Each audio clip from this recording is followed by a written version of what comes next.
Hey, folks, welcome to the Generational Ignoramus. I am Robert, your resident Gen Xer, and then right there next to me is our temporary resident Ignoramus, Mr. Stephen. How are you doing tonight?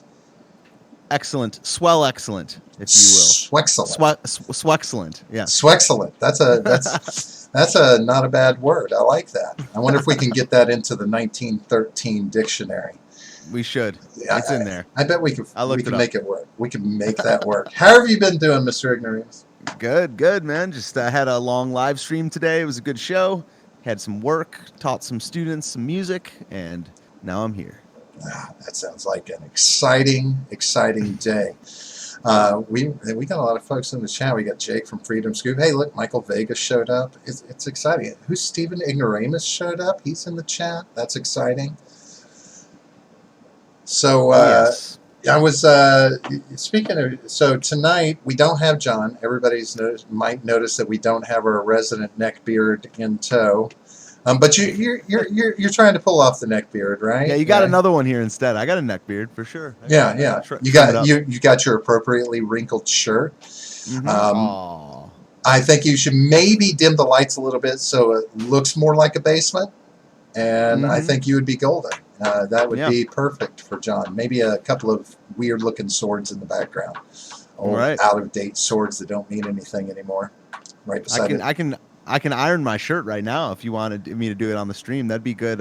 Compelling, a compelling video for the folks out there. Can you do it in stockings? Ooh. Guys got to have his standards. So you did a stream today. I was there for that. That was exciting. Hey, I guess before I go any further, I need to make a couple of announcements. I think you've heard about this if you've been around. But folks, just to let you know, we do have a couple of things coming up in the near future. In October, Halloween.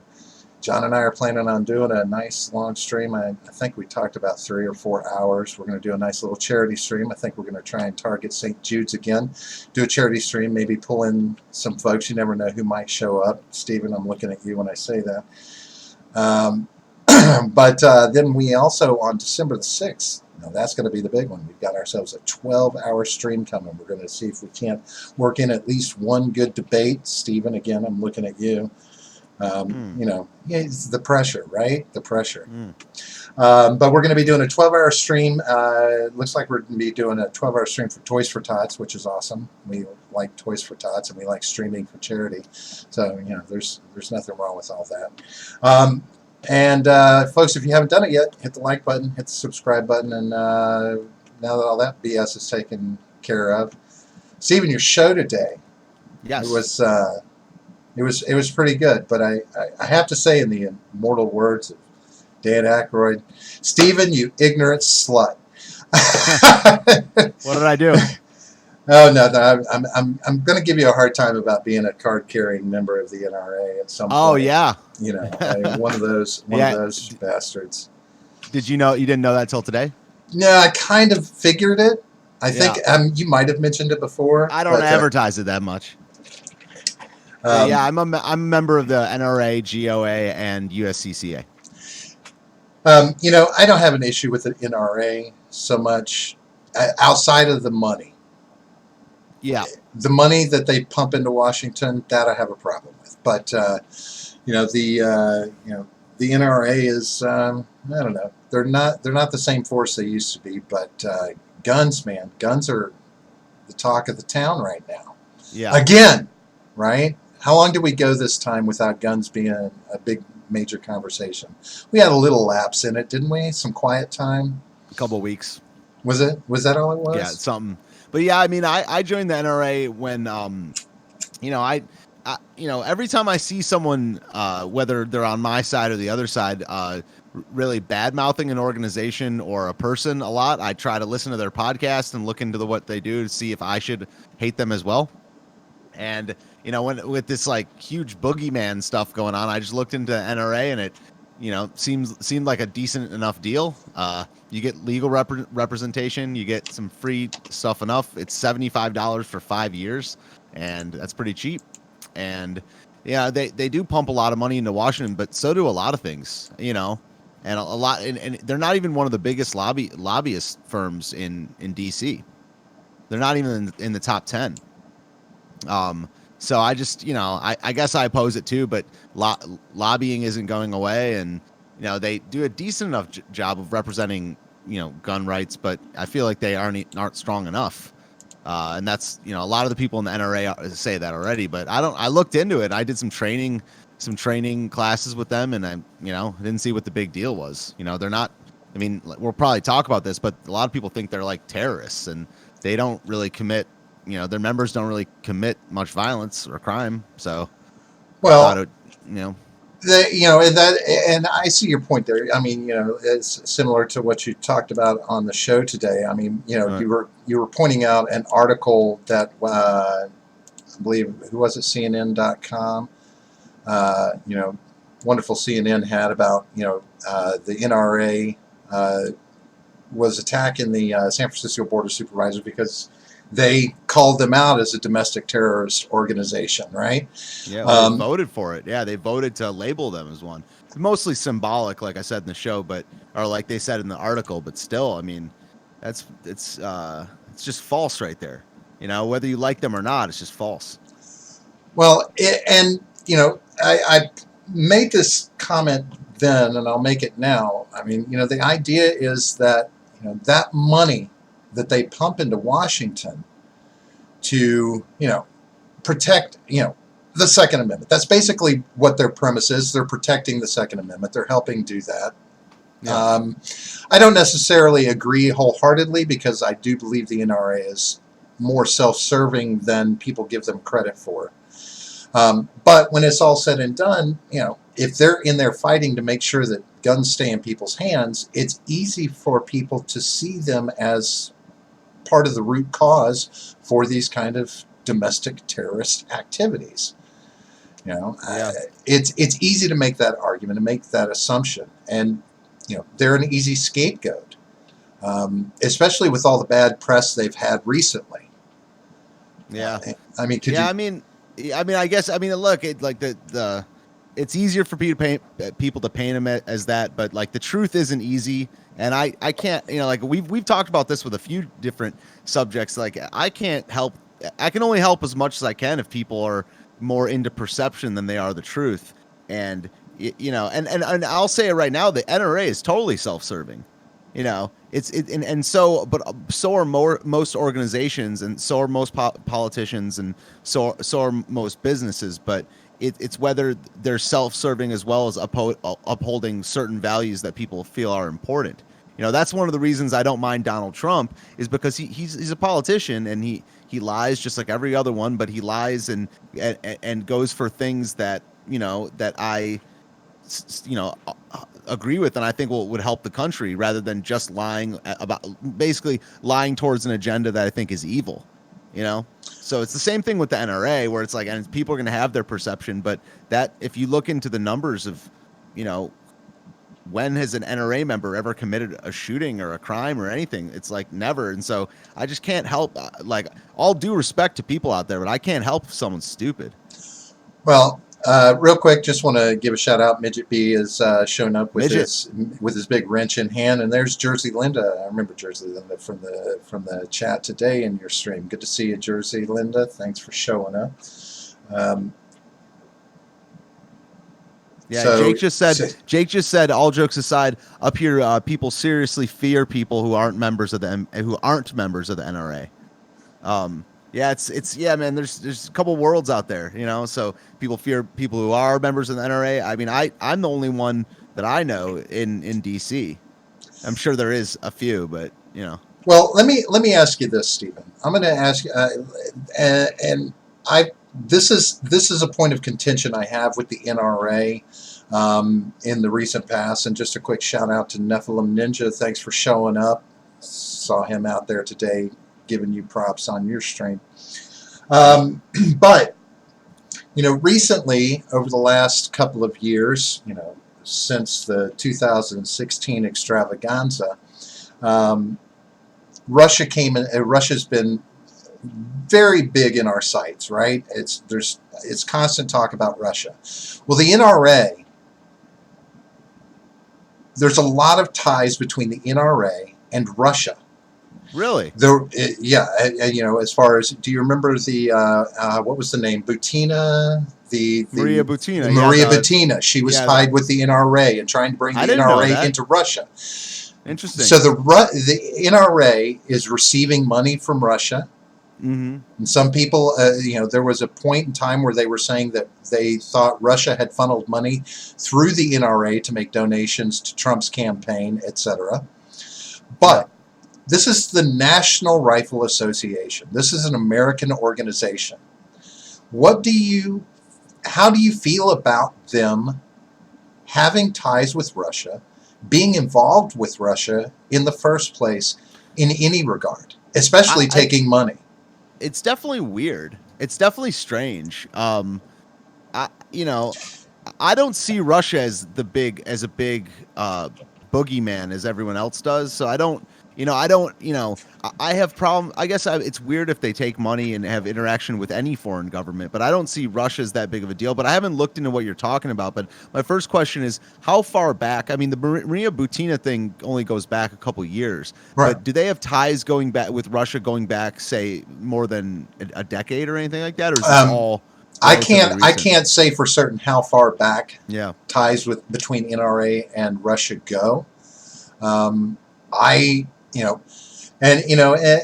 some folks are pointing out, okay, Russia, Midget says realize that the NRA is not in the top 15 political donors, and the Russia bullshit with regards to the NRA is just that. I understand that, what gets blown out of proportion. Now, she was brought up on charges for the things that she was doing in regards to playing around in the political realm. She was brought up on some charges. I forget what they were. Well, she dated the Overstock guy, right? You see, I see that whole thing, yeah. So it's not about how powerful the NRA is anymore in Washington. It's or how big of a boogeyman Russia is. It's the simple fact that for an organization that's trying to protect this country's constitutional right to bear arms, getting involved with foreign powers, especially contentious foreign powers. It's not like we're super friends with Russia. I mean, this bothers me. I'll put it. It goes on the list of things that bother me or confuse me. I'll counter with this, and I mean this pretty much literally. If the NRA is proven to have ties with the Russian government, that means the Russian government is more of a Second Amendment advocate than the Democratic Party. That's straight up true. The Democratic Party is doing more to strip away the Second Amendment, and a lot of them want to, like, more so than the Russian government. So it's all about how the ideals want to be upheld. But I think it's, like I said, I think it's weird, but there's a big chunk of the Democratic Party, and I don't mean the people, by the way, I mean the politicians of the Democrats. They would repeal the Second Amendment, or at least they're going, like, say all these things that the Democrats want to get done, red flag laws, reasonable gun reform, common sense. If all those things were to happen, and then killings still happen, they'd be going for the Second Amendment for sure. Sure. Oh, absolutely. So it's like, I don't know. It's weird that it's definitely weird that a lobbyist firm, like a lobbyist organization, is involved with the Russian government. I don't know to what extent, but it's also weird that the American Civil Liberties Union is advocating for illegal immigrants' rights. So it's all weird. Right. We got child armies in the Congo are called democratic. So it's like, the name doesn't really, it's never literal. Of course, it's weird, but it's also like, it's all just about the ideals, whatever organization or people are want to uphold. But it's all messy and weird. Right. And, to me, when money is coming from a foreign power into the NRA, and then the NRA also is making donations to political campaigns, I think there is an opportunity for corruption there. There's a possibility of corruption there, and that was the point in the whole story as it unfolded that bothered me the most, because if the NRA was acting as a funnel, or not that it's been proven, not that anything ever really came to light about it, that's treasonous to me. That's treason. I don't see anything else to call it. And I have a problem with them. As Nephilim says, NRA doesn't vet who donates money to it. That's how they're being smeared with this. Makes sense. You need to vet people. You need to really pay attention to the money that's coming in and where it's coming from, because you've got to track it, right? You've got to show money coming in. But he says it doesn't help that they're buying $30,000 suits. And yeah, I mean that's the part I have the biggest problem with the NRA is their basically their corruption within their own organization. That dude going on vacations to like the islands and paying for it with donor money and suits and all that shit. I mean that sucks. And I'm lucky. I'm happy I just paid $75 for 5 years, but to be a lifetime member, it's $1,500. But let me ask you something. How do you think that it's a responsibility of an organization to vet who gives them money? If you have money, yes, to a certain extent. You've got to show books, right? Mm-hmm. Especially if you are taking money in, if you're doing stupid things like taking money in from foreign powers and then also giving money to political campaigns. I mean, it's easy to put yourself in a position to look like a money launderer. Yeah. So yeah, I think it's important that you vet where the money comes from and where the money's going to. I think it's absolutely important. And it's a transparency that we should expect when we're talking about somebody pumping money into our government for personal gain. Yeah, I mean, that's interesting. I mean, but you mean in terms of large donations? I mean, like you can't vet everyone who's a member and shit, right? I mean, it's just. I guess I'm asking this. I'm asking this not about just the NRA. I'm asking if I decide to give $25 to the Bernie Sanders campaign or whatever, they don't vet you at all. But that's all it is for a year-long membership of the NRA is just like $20 or $30.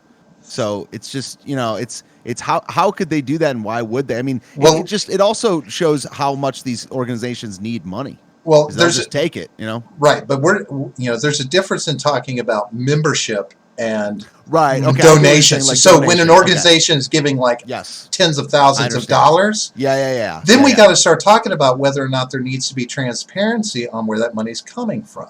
I understand. I agree. Yeah, for sure. And it's now. I'm going to put this out there. You brought up Democrats, and I believe in my heart of hearts that a new player is going to enter the political realm with their lobbying dollars that's going to help the Democrats, and it's Walmart. Walmart has been in the news after the shooting incidents that happened in El Paso. There was one prior to that as well. And then, of course, the same weekend as El Paso, not in a Walmart, but we had the mass shooting in Ohio. It was Ohio, right? Right. And that other guy in Missouri, remember that? Yes. So the guy who he called it a Second Amendment audit or whatever, or like a stress test or something like that. Right. And Walmart. Walmart was put in a position that they had to make some decisions. I'm sorry, I was reading what Nate was saying in the chat. Good to see you, Nate. Yeah, I saw that. Where did Jay Edgar go? Where did Jay Edgar go? We should have them both jump in. Also, Midget said, yes, to the extent that Robert is subjectively satisfied. Oh, yes, I need to be subjectively satisfied. This is very important. It soothes my reactionary rash. So anyway, Walmart was put in a position that they had to respond to this. And surprisingly enough, a lot of people think it was may think it was social pressure, but I can tell you honestly, from an insider's point of view, it was employee pressure. When this incident happened, employees went batshit. I mean, they were calling for all sorts of things. I mean, but one of the biggest calls is employees saying we want to stop selling guns and ammunition in the stores. It's putting us in danger. Now, it's irrational. I mean, these are the same people that were like, oh, you need to pay for self-defense training courses and things like this for all your employees throughout the country. I'm like, yeah, they're going to foot that bill, right? But so Walmart, they decided what they were going to do, and they've put it out in the press that now they're going to roll some stuff back. Well, I have a piece of paper here that I'm going to share some information from. This is an in-house memo from a certain organization. But anyway, so apparently Walmart has already actively been trying to be responsible in regards to its gun and ammunition sales. Well, they said, we've been giving a lot of thought to our sale of firearms and ammunition. We've previously made decisions to stop selling handguns or military-style rifles such as the AR-15, to raise the age limit to purchase firearm or ammunition to 21, to require a green light on a background check while federal law only requires the absence of a red light. And if you don't understand what that means, basically that's if in 72 hours the background check has not come back from the FBI, you can go ahead and complete the sale. Right. Okay. That's sorry, keep going. I'll talk about it once you're done. They videotape the point of sale for firearms, and they only allow certain trained associates to sell firearms. Now, just FYI, from a handgun standpoint, if I'm not mistaken, it says in here that Alaska is like one of their remaining stores, because they're going to add to what they're going to do, what they're doing to be responsible. They say, after selling through our current inventory commitments, we will discontinue sales of short barrel rifle ammunition, such as the .223 caliber and 5.56 caliber that, while commonly used in hunting rifles, can also be used in large capacity clips on military style weapons. We will sell through and discontinue handgun ammunition, and we will discontinue handgun sales in Alaska, marking our complete exit from handguns. So that is the full extent of what they're going to continue to do to be more responsible about their gun sales. They are going to continue to sell for hunting and sports shooting, basically long barrel deer rifles and shotguns, much of the ammunition they require, and then hunting and sporting accessories and apparel. They believe these actions will reduce the market share of ammunition from around 20% to a range of approximately 6 to 9%, and it will drift toward the lower end of that range over time, given the combination of changes they're making.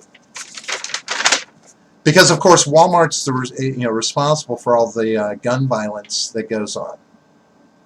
Yeah, man, this is it's not a good move. I mean, I don't know whether it's I don't know. Like I have a limited mind for I have a limited mind period, but I have a limited mind for like big business and margins and stuff like that. But I can't imagine that it's gonna hurt Walmart's business that much. I mean, they're such a big organization; they're just gonna change up. But in terms of if you're trying to have, less shootings at Walmart's, it's not a good call.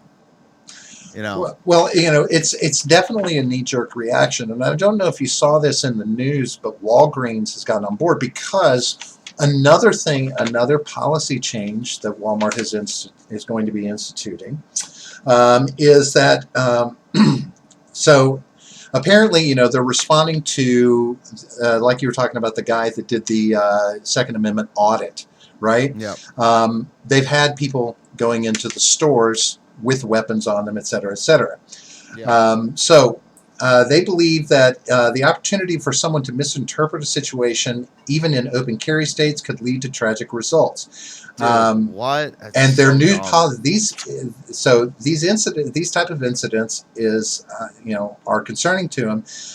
So they briefed their leadership team on new policies in which customers are being asked to not carry.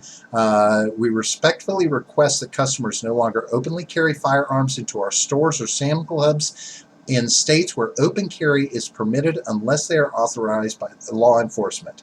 Right. It was interesting because they said, as it relates to concealed carry by customers with permits, there is no change to our policy or approach. But you never knew when they had them anyway. I mean, they're concealed, right? I mean, we're not going to change our policy on concealed weapons because we don't even know that they're there. Yeah, I mean, yeah, that's it. I mean, it definitely I don't know. It's good that people can still conceal carry in there. I mean, they don't really they can't really weigh in on that because that's it's not out in the open, but it Right. just lets You can't. criminals know there's one more place where there's going to be less guns. Right. And there's going to be signage on the stores now. They're going to start putting signage up on stores asking people not to bring weapons into the stores. So dumb, man. Walgreens in the news got them. I think you're talking about Kroger, right? I saw one that said Walgreens was doing the same thing too. Kroger. Okay. It just wouldn't surprise me if Kroger, but we don't have Kroger down here. We have Walgreens. Yeah. For a pharmacy, but we don't have Kroger, the Kroger grocery stores. You're right. Yeah, CVS and Walgreens. Yeah. Yeah. Wow. So they're going to be asking that people not bring weapons into the store, even if you have a permit to do so. So now all of that, okay, so we've got all of that, right? Now the real thing is, this is where my mind goes to conspiracy, especially when I read the latter portion of this memo. And listen closely to what it says. Finally, and by the way, they did say that they're going to help other retailers get on board with doing the same responsible gun sales actions that they're doing by making their software available to other retailers that helps you pinpoint and target and handle the process more responsibly, free of charge. So they're going to bring more retailers on board with this. But finally, we encourage our nation's leaders to move forward and strengthen background checks and to remove weapons from those who have been determined to pose an imminent danger. We do not sell military-style rifles, and we believe the reauthorization of the assault weapons ban should be debated to determine its effectiveness. We must also do more as a country to understand the root causes that lead to this type of violent behavior. Today, I'm sending letters to the White House and congressional leadership that call for action on these common sense measures. As we've seen before, these horrific events occur and then the spotlight fades. We should not allow that to happen. Congress and the administration should act. Given our decades of experience selling firearms, we are also offering to serve as a resource in the national debate on responsible gun sales. That is very literally telling me that they are about to be in Washington lobbying for stronger gun control. And the mindset, I believe, ultimately is, if we're not going to sell them, nobody else should. Therefore, we don't take a loss because we're not selling them. Yep. If it's against the law to sell them, we don't take a loss anymore. Yeah, that's the NRA has competition in the lobby. Yeah, I mean, but yeah, for sure. I mean, the attacks coming from on all sides. The San Francisco just labeled the NRA a terrorist organization, and it's the attack's going to come from anywhere it could come from, and right. We're getting to a place I mean, it's not just this country; it's any country that gets to a place where people are just going to not comply. And it's, I mean, maybe, and the best thing to do is not talk about it. Not, that the people that aren't complying aren't going to openly state, I will not comply, but people are just going to say fuck off. I strongly believe that Walmart is poised to position itself as an opponent of the Second Amendment, or at least start the downhill avalanche that will lead to, I don't know, what depth of gun control, I don't know. I mean, Walmart they're one of the two top corporations in the world. I mean, it's Walmart and Amazon. I mean, if Walmart doesn't have the money to buy Washington, who does? Yeah, I don't know, but if I won't be going out of my way to shop there anymore. I'll tell you that. right? Yeah. It's one of these things, I find it slightly ironic that there's this entire trade war going on with China, and like if we just shut China down and stop taking their goods in, that's going to kind of screw Walmart from a business standpoint. I mean, Yeah. they're going to be screwed if we stop trade with China and stop selling guns to Americans. I It's mean, very complicated. It's a lot of stuff is just intertwined, man. There's almost no single issue, to be honest. Like it's all a little bit like, there's arms of each issue inside of each issue. And, the, so I don't know. I mean, well, Walmart is multinational, right? oh They have yes, stores. Okay. Yeah. Okay. Interesting. but I can tell you, this is a big turn from who Walmart has been historically in the past when it comes to this kind of thing, to the gun debate. The Walton family. I mean, they Sam Walton. He was a hunter. He loved quail hunting. He was out there with guns. He was a sportsman. His kids, the whole night. This was. I couldn't call him anything but a very right-leaning organization. In their standards, they're very, very conservative from that standpoint, and fucking selling guns. They sold guns because that was American thing to do. Now they're turning into something else entirely, and that's a little worrisome to me. Right. I don't know. So are you gonna like? Are you a fan of any of this stuff, or do you think there's, do you think that there's a way to, if you're not a fan of it, do you think there's a way to, put them out of business, or do you, these woke businesses, man, there's millions of people out there that have a list like me of places that they just would rather not shop at. I mean, if I was in an emergency situation, I would shop at Walmart or Target or something like that. But other than that, I would never shop at these places. And I know there's a lot of people out there like this. Like I won't buy Nikes, shit like that. Well, I mean, when it's all said and done, when it comes to the company itself, it's just another store. It's just a store to go in and buy stuff. I see all stores as the same to me. Based on, the only thing that factors in really is the expense. Like if you're an expensive grocery store, I'll probably go to your low price competitor and buy the same groceries a little cheaper, right? It's not like they're carrying things other people aren't, or other people are carrying stuff they aren't. It is what it is. Now, what I do have a problem with is the corporate takeover of America. Right. And when you have corporations like this that are specifically saying they want to lobby congressional movement, this is a problem for me, because I've been a 20-year conspiracy theorist that corporations are on a path to taking over our government. There are key areas that they can privatize and do a better job of than the government can, and take the responsibility off the government. And they see it. They're working towards it. It's going to happen. And these are the kind of things, their lobbying dollars, are immense. And imagine, Walmart getting more retailers on board with this. I mean, fucking Dick's stopped selling a good portion of their inventory as far as guns. They're a fucking outdoor store. Yeah, it was, and Dick's was after Parkland, I believe, and that was just what were called assault rifles. And shit, yeah, I mean, I don't like Dick's is where I get most of my ammo, man. So I'll ask you this question. So tell me if this is too far-fetched to imagine.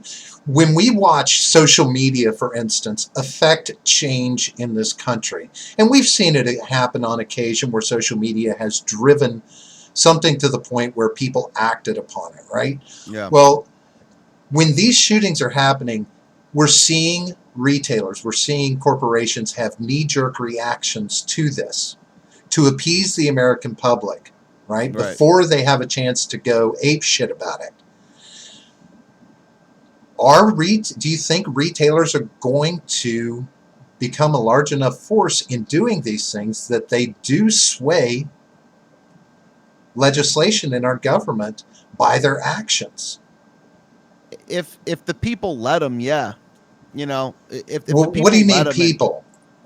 the people that oppose to this kind of thing, they have to, if the the people still have a tremendous amount of power in this country. They kind of, a lot of them don't know it though.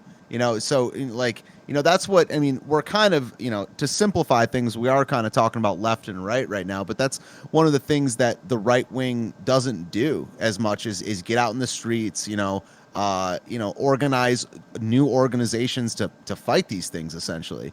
And, but the I don't know, not to get like hyper philosophical or whatever, but evil and wrong will creep in if you let it, in all ways, and the people still have a good amount of power in this country to do something about that. If 15 million people started boycotting Walmart tomorrow, and if that boycott had lasted 3 years, they would feel it. And if they wrote them letters that said exactly why they're doing it, so you know, you know, governments and corporations don't exist without people, and so there are ways to infiltrate organizations, educate people that are in organizations to either quit, put their foot down, or start a new business, and that's what I mean by people letting it. I mean, Right. 25 people can't run Walmart, so Well, do that's you kind of what I mean. do you think the right is swinging more to the left in as far as gun control is concerned because it is the more socially acceptable thing to do? I don't know. I mean, like, on some days I would call that like the fake right or the lukewarm right. But I don't know. I mean, I don't know. It's all a fight, man. It's all a fight. So I know there's a big chunk of people that are like fake right wing, or you know care more about social approval and going with the crowd than actually thinking about stuff and preserving rights. I don't know. I am pessimistic about that the center is growing and the center is going farther left. It's because of like phrases like sensible and common sense. These are bullshit phrases that makes a lot of sense to people that don't pay attention to stuff, but they really don't have definitions. They don't mean anything, and it's going to end in the Second Amendment being repealed. You know, I don't know when, but 10 years, 15 years, something like that, maybe less. But I do get pessimistic about it, but that's why we need people to stand up, say something, and start their own institutions.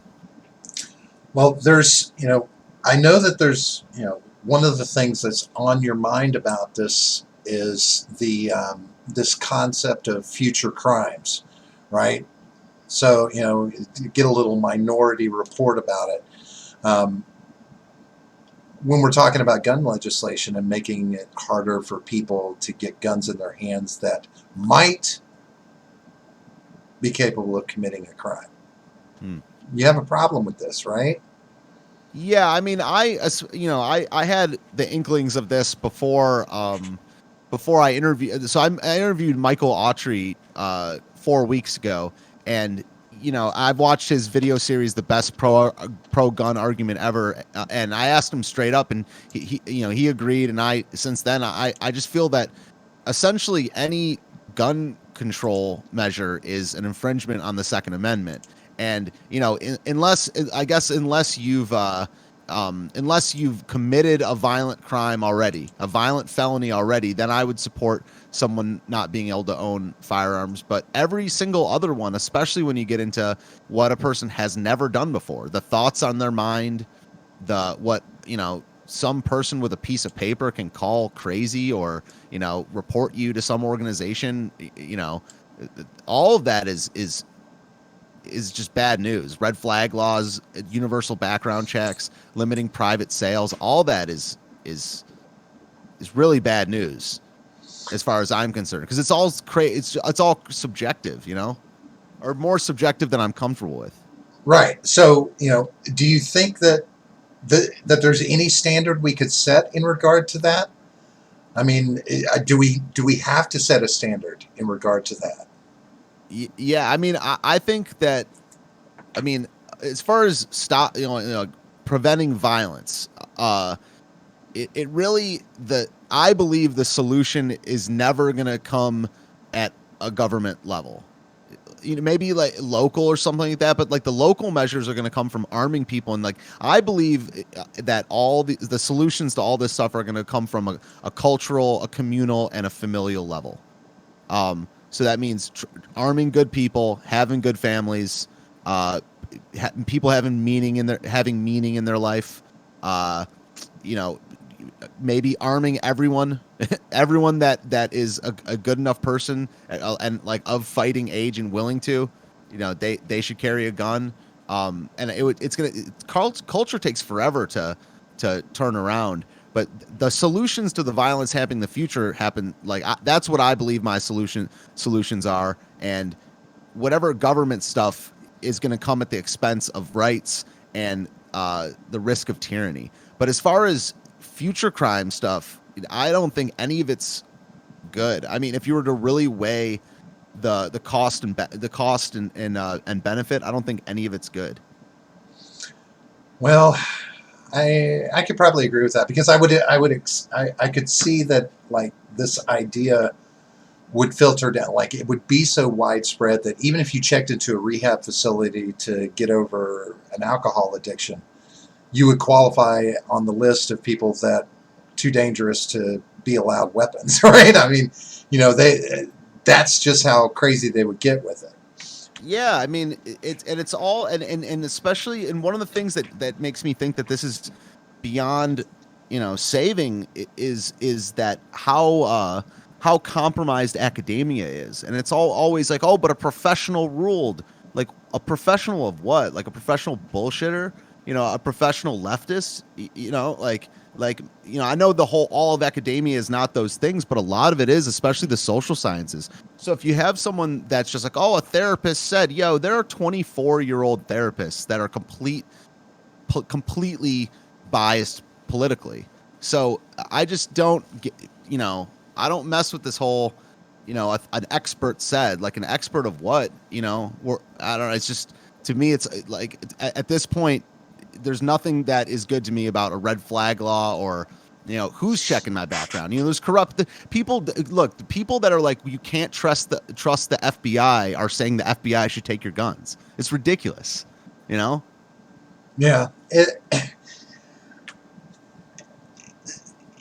I don't know, Stephen. You've got Walmart in the playing field now, and I mean Yeah, I they're one of the biggest retailers in the world, and other retailers follow their lead.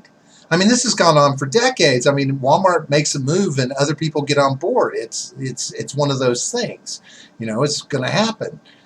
Yeah. Man, the money that can get pumped into legislating your gun rights, my gun rights. Whew, it's a scary thought, right? Yeah, I mean, this is going to end in people not complying. I don't mean like this round of it. I mean, we don't even know what the last round is going to be. It might be in a decade, but the last round of this might end in the Second Amendment getting repealed, people not complying, and there being like underground 3D printing organizations where you just print your own shit. That might be what happens in the year 2030 or whatever. I don't know, but it's gonna. It's like I was thinking about this in prep for the show a little bit, where it's like, there's a point in almost every area where the government can make laws where people just wouldn't comply. Like if there were laws were saying you like that you had to rape people wouldn't comply. And if there's all kinds of there's a line and a boundary to every single law, and the end line of this is people not complying, not saying shit, and just not going along with it at all, and making clubs that are centered around not complying. I mean, that's what a revolution is.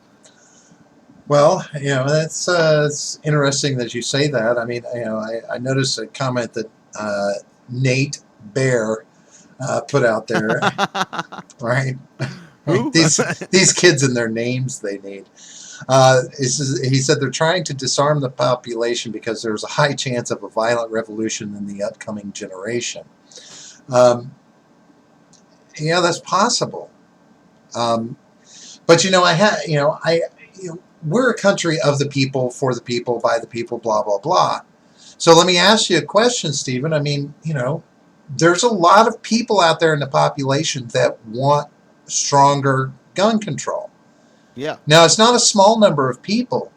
Um, do we ignore that voice? I mean, because we've got the Second Amendment, we can just ignore that voice? It's kind of like, I don't know, if people are, I was thinking about this too. If people are willing to do it themselves, we don't have to ignore that. Like, for instance, I'm not going to make a law that's saying that you can't give up your guns. It's that you can't make a law saying I have to give up mine. And so the entire control, it's almost the same thing with like socialism or whatever. That's why socialism is wrong. It's not because you aren't allowed to do it. It's because the what socialism is making everyone do it, and every single person has to buy in, or the shit doesn't work. So, I'm not saying other people can't give up their guns. Go ahead. I don't have to. I can ignore that because it involves them, not me.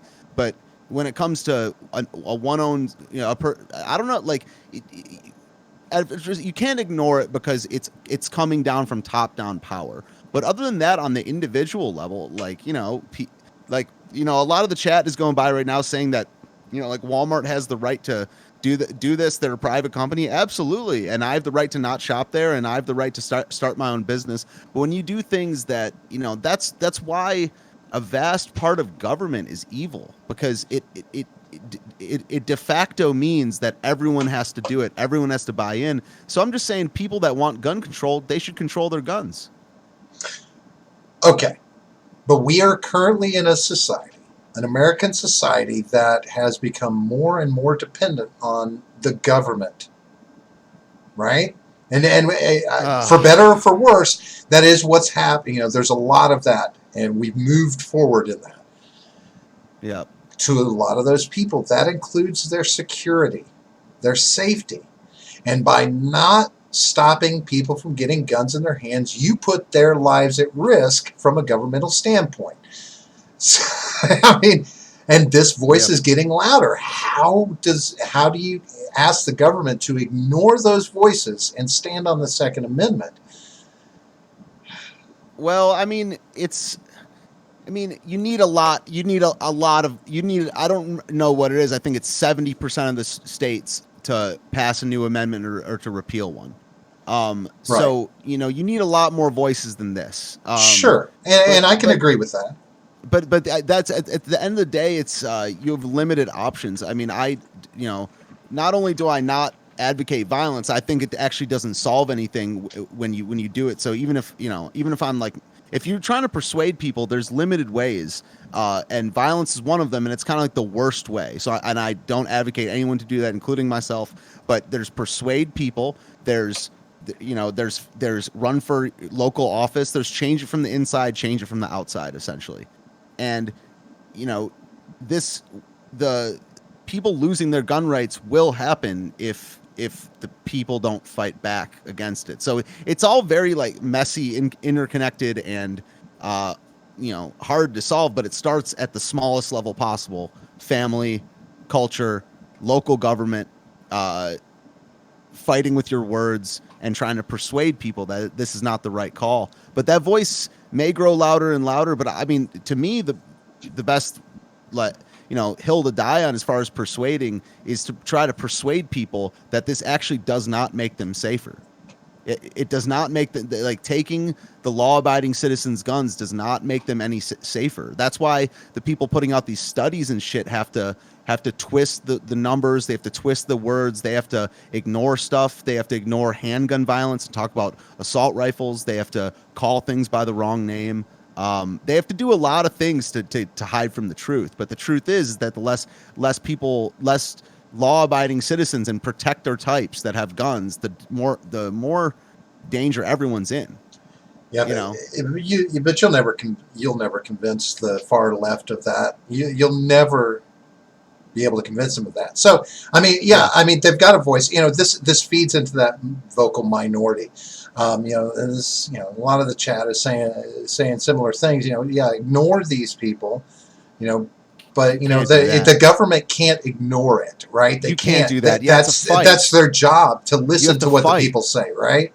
Yeah, you have to fight. Like it's ignoring it, putting your head in the sand doesn't do shit. Like you have to fight with your words, and you have to. And right now, I mean, and we could spend another whole show just talking about that's why big tech censorship is so bad, because we need all the voices out there. And with a lot of the pro-gun people, right-wing people getting booted off platforms, it makes it look like everyone's just on the anti-gun thing, but they're not, and it's not the right call. It's interesting that you point that out, how interrelated the issues are, right? Yeah, I mean, it's free speech and the First Amendment and Second Amendment. A lot of people, that common idea is that we have the the Second Amendment to protect the First Amendment kind of mentality, right? Yeah. But if you kill one, you can effectively kill one by killing the other. And there's a concerted effort to kill our freedom of speech. Well, that's the thing. That's what I wanted to bring up today on my show with Michael Autry from a month ago. We read through these amendments together, and the Second Amendment, in terms of wording and definition of what they were using at the time, way stronger of an amendment. I mean, the First Amendment doesn't guarantee free speech. It doesn't. What it does is says Congress can't pass a law to limit free speech, but it says the Second Amendment, it says it shall not be infringed. So the First Amendment being like the First Amendment doesn't grant freedom of speech in basically anywhere. It says that you can't make a law to prohibit freedom of speech, but there's a big linguistic difference there. And I agree with you that that the second is there to protect the first, but the first, it doesn't, there's a cultural norm of freedom of freedom of speech enough in this country, but it's not a law. There's not a law saying there is freedom of speech. Right, but it's it's the idea that no law can be put in place to control your speech. Though we have plenty of laws that that kind of do that in a sense. Regulate, as it were, much like we have with guns, because while that says shall not be infringed, most people would agree that some of these things are infringing on that right. Dude, even a background check, right? All of them. All gun restrictions are infringements on the Second Amendment. All of them. Yeah. So I don't know. I mean, is it is the whole Bill of Rights just going to fall? It's like converged already, man. It's very, very symbolic. The more I think about it, and the more I talk to people and look at cases, it's very it's I don't know. That's what law's hard, because it's very subjective. And the Bill of Rights is not being upheld. I mean, the Fourth Amendment is fucked. Oh yeah, that 9/11 sealed that deal. I mean, it was all done after that. So yeah, the Third Amendment is okay. I mean, no one's quartering soldiers in places right now. Well, right, but in the event of a revolution, the Third Amendment is going to come into play. It's just one of those little things I consider.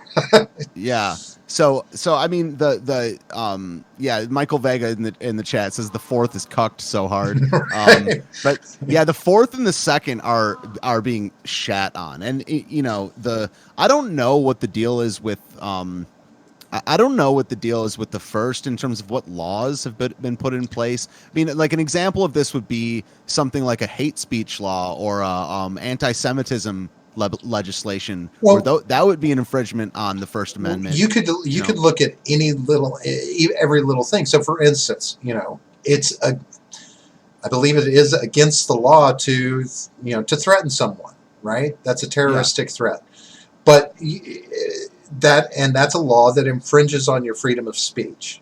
Right. And that's why I actually like the I've read up on the different Supreme Court decisions that do that's like incitement of a riot, direct call to violence, bomb in an airplane, fire in a theater, things like yelling, these type of things. I like where we're at as far as what the Supreme Court has ruled on free speech, and so much more. I wouldn't be. I mean, then they have the fighting words doctrine or whatever, and that's really subjective. You should look into that. But it's that the Bill of Rights is, it's it's on precarious ground, right? Absolutely, 100%, man. So if I were to tell you that I believe within the next 2 decades, should we not go to some sort of internal civil war or revolution, the Bill of Rights is going to be rewritten at some point in the next 20 years. It will be rewritten, reworded, and completely obliterated and changed into something else, unless the corporatocracy has taken over and they just burn the whole fucking thing down. See, I have that obviously that doesn't mean it can't happen, but I have a lot of trouble. I don't have that much trouble envisioning like some sort of secession or civil war or like armed uprising or whatever, but I have a lot of trouble envisioning what people call a corporatocracy, because they're not in charge of the violence. And the government's the one in charge of the violence. And in order to be a government, you have to have the weapons. Well, here's my thinking on this. Okay. And I think I've talked about this on a show before. There's 3 branches. There's 3 parts of the government that if corporations took it over, it would save the government money. It would save them hassle. And that's taxes. I mean, trust me, H&R Block can probably handle the tax code and systems a hell of a lot better than our IRS does and do a better job. So they could take over that. Mm-hmm. Education, our government fucks education up. Let corporations take over education, right? Then we have private education. We have, and then there's the military. How much military do we outsource to third parties? We saw this in the Gulf War, right? We were bringing in, for want of a better term, mercenary groups, private organizations, right? Blackwater and all of this. Let corporations take over the military as well. I mean, shit. I mean, Walmart's got the money to pump into the military just like the government does. So when you look at those 3 branches, areas where the government has considered privatization, if those 3 things, there's your weapons, there's everything you need. They've got control of the money, they've got control of education, and they've got control of the military. Those 3 things would effectively put corporations in control of America. And it's all doable. Yeah, I don't know. Anything's doable. So anything's doable. It's just that first of all, of the 3, it's kind of like, I would like to see finances privatized, and I would like to see education privatized. And to me, if you privatize violence, you no longer have a government. It's essentially the only thing that all governments have ever had in common is violence. No matter what type it is, it's the only, like a government is the people that run it, the borders, the resources, and the violence. And those, the first 3 I mentioned have changed a lot over time in terms of depending on what government you're talking about. But all government is the monopoly on force within a given area or people. Sure. So I just don't see, like, that'd be very unprecedented. Oh, so yes.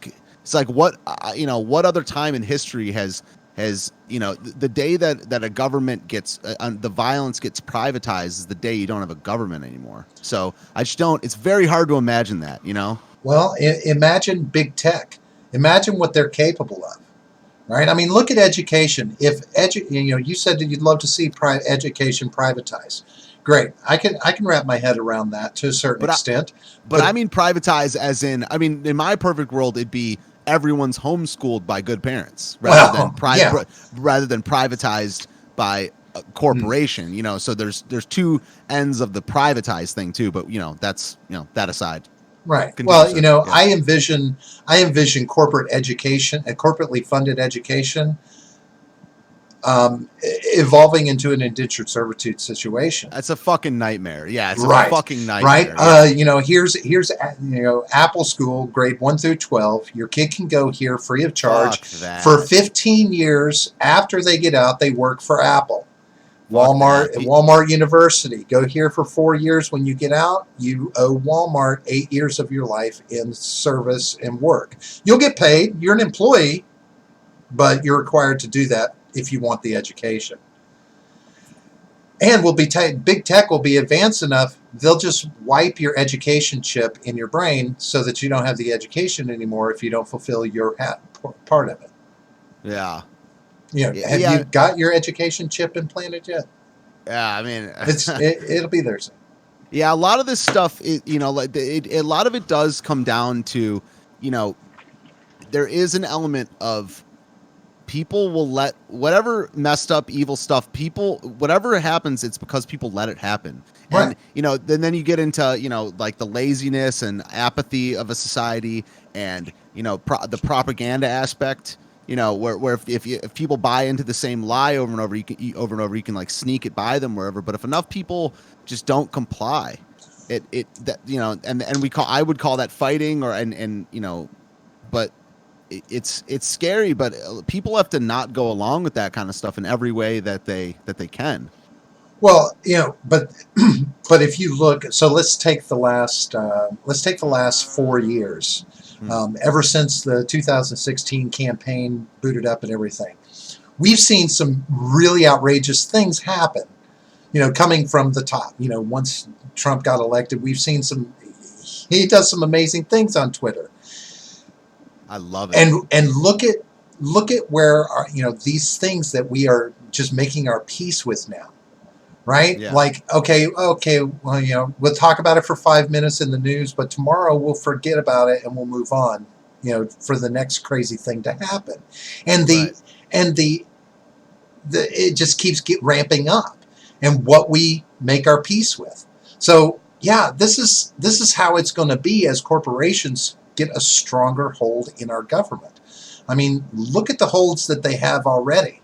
I mean, I would even go so far as to look at organizations as lumped into that. The NRA, they're a big organization, but like you said, they're self-serving.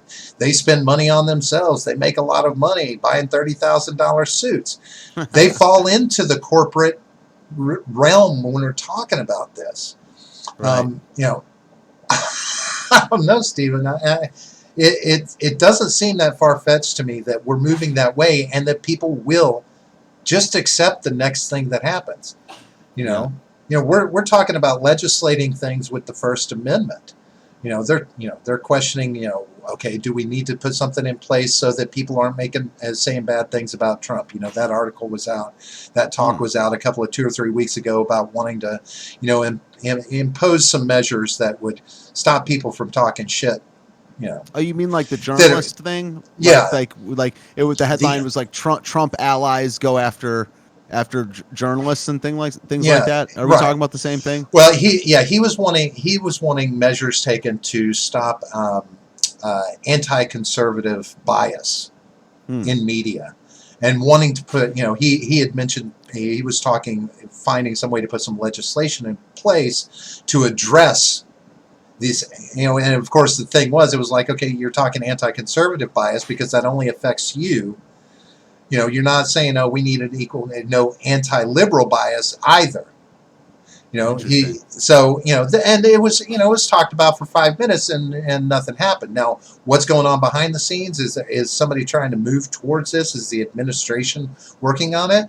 We don't know, because it's not. I haven't heard what you're talking about. I guess I can look it up. Yeah, it was, and like I want to say it was like 3-4 weeks ago, maybe a month ago, and it was a short piece that I saw, and it was just talking about administration talk. 3 sources from within the White House. Now, of course, we live in a world of fake news, so how realistic was it? I don't know, but he is not a fan of people talking bad about him, and that is, as his rhetoric gets stronger and stronger and ramping up, he's walking towards that fine line where he starts wanting some sort of legislation on the speech that's used in media and on social media.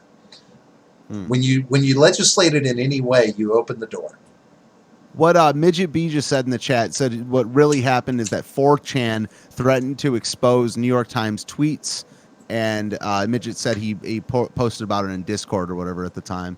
I wonder if that's the same thing. No, but, no, this was a different story. I know the one Midget's talking about. It wasn't in reference to that. Oh. It was specifically, conversations Trump was having about anti. I would have to sit and search for the article. Okay. But it's like I Yeah, said, I mean- it's been about a month ago. But it was Yeah. him wanting anti-conservative bias addressed in media. Well, yeah, I certainly wouldn't be a fan of any of that because I don't, I don't.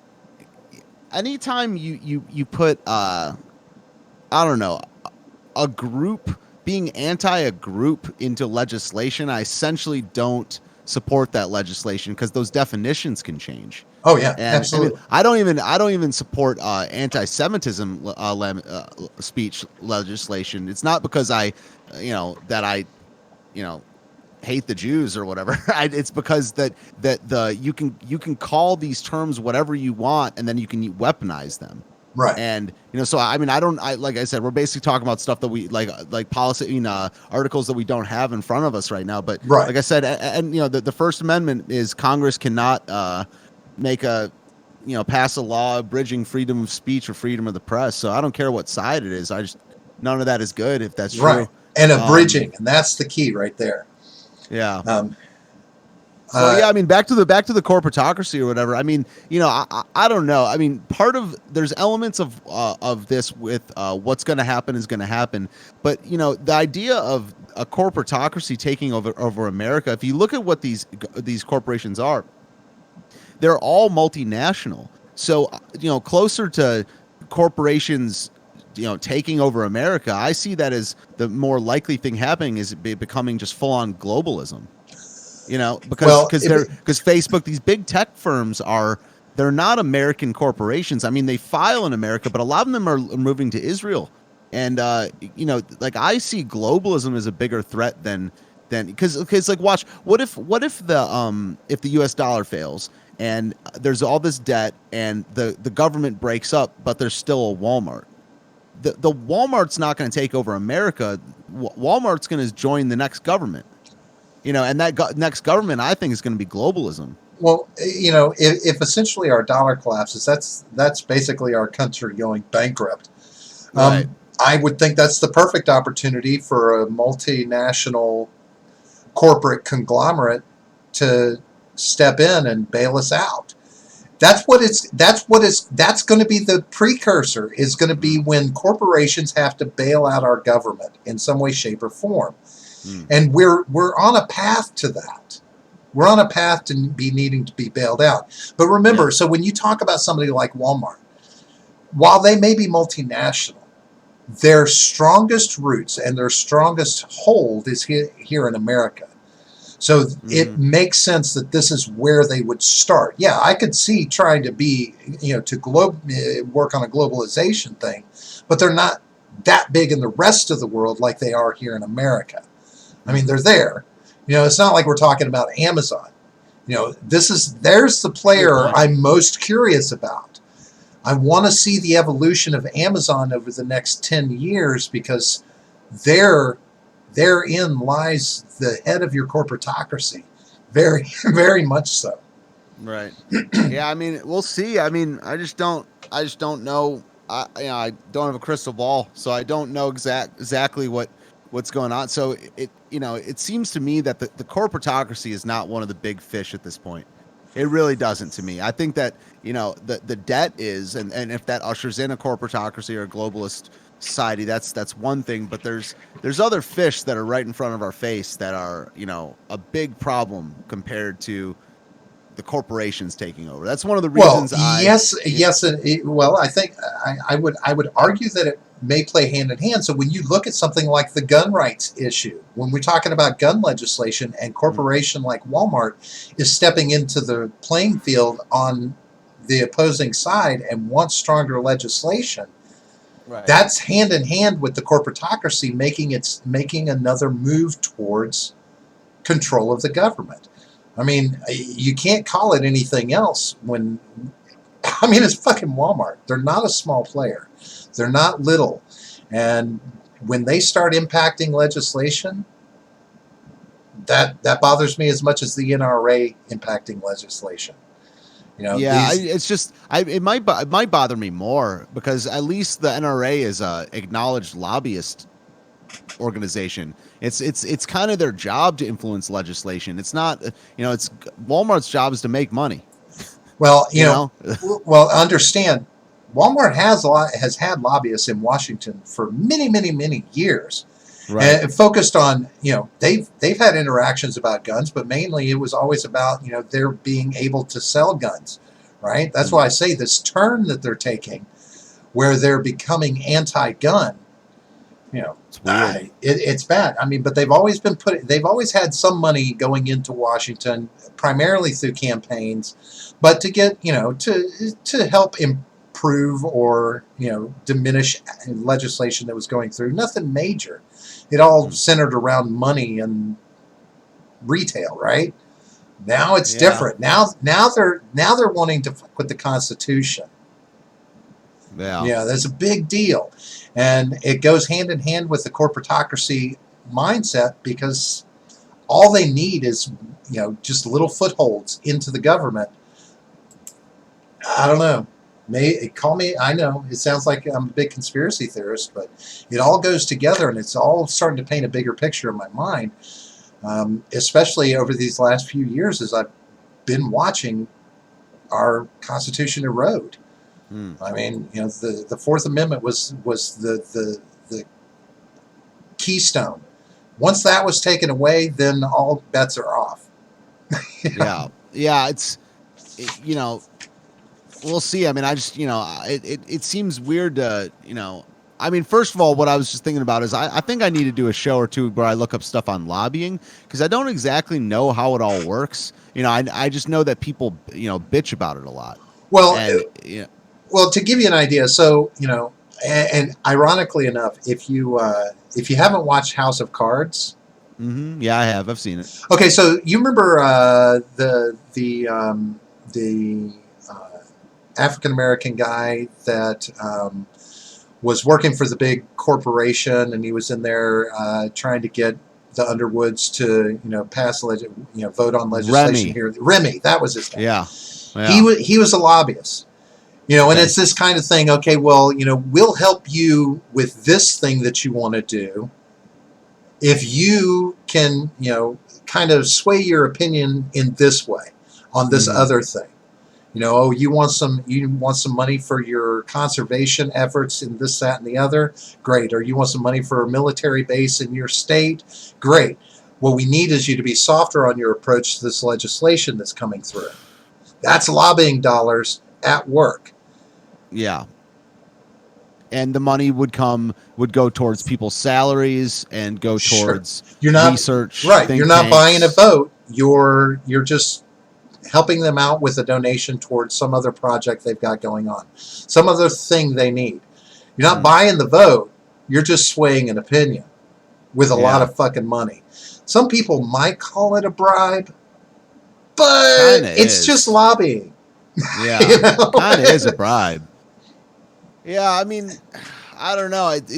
I've 4 or 5 years ago, whatever, I was, most of the stuff I listened to and watched was kind of progressive stuff. I came into the politics and media thing listening to like first RT, and then I started listening to things like the Young Turks and stuff like that. And I'm a little bit ashamed to admit that, but I when Trump declared and stuff, I was essentially like a Bernie Sanders type guy. So most of the complaints and stuff I've heard over the years are from the left, and given where I live as well, but I've just heard that there should be no lobbyists. There's a lobbyist to politician pipeline, and get money out of politics altogether. And I just don't know enough about those things to say that, conclusively, but it just seems like that is a bribe.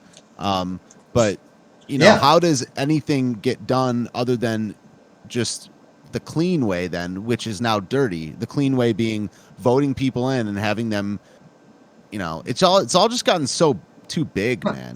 Well, It's all so fucking big. You don't have to get rid of lobbyists. If you Yeah, get rid okay. of the money, that's fine.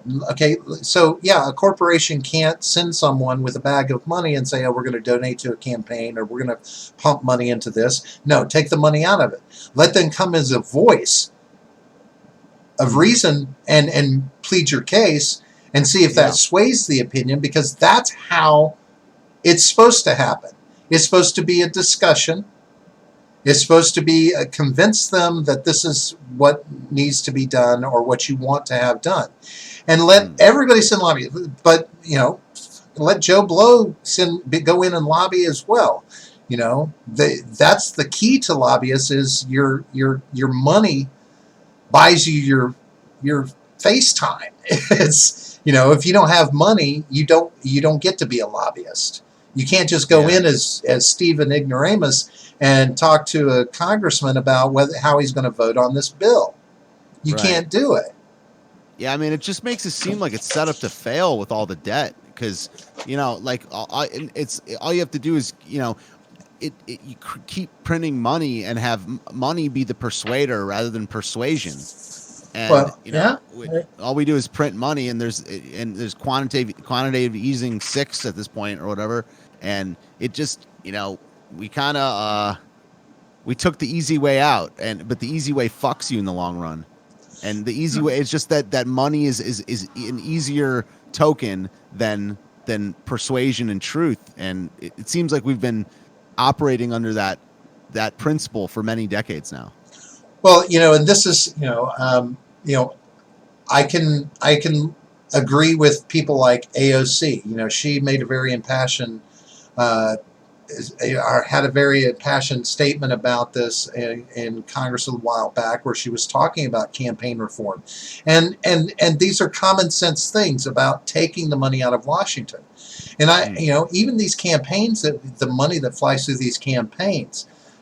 How many candidates in a presidential election are actually running for president for themselves as opposed to running for financial interests, right? Because those financial interests are funding them. Take that money out. Give face time to candidates on television without the cost. Make them plead their case. Provide them. I would be willing to pay it out of the national fund to send candidates to their home states. We got the technology. You don't have to go have a fucking rally in a state. Get online, build these up, right? Yeah. Do things on a local level and broadcast it nationally. Find a way to save money. Expect the media to offer advertising space for, as a civil duty. Take the money out of Washington. Stop the lobbyist dollars. It would be surprising to me the level of corruption that would drop when you don't have the money involved. If people were just having to run on their own merits, if they were just having to legislate on their own merits, on their what their people wanted them to. I mean, it's like $50,000 or my constituent's opinion. I'm taking the $50,000. Right. And it's interesting you brought up AOC because that's the thing that her and actually Ted Cruz agreed on, and they I don't know what the update on this was. Maybe the live chat can help us out. It's kind of like AOC put out a tweet that said, you shouldn't be allowed to become a lobbyist after leaving Congress or the executive branch, and he either retweeted it or commented on it saying that if you want to co-sponsor a bill, he would do that. And I was like, interesting, And who was it that responded to her? It was Ted Cruz. Oh, so okay. It was AOC and Ted Cruz, and I was like, holy shit, cross the aisle, Oh, yeah, that's and it's the only people that wouldn't want money taken out of politics are the corrupt people. I mean, anytime someone fights against taking money out of Washington, I add them to the list of corrupt politicians.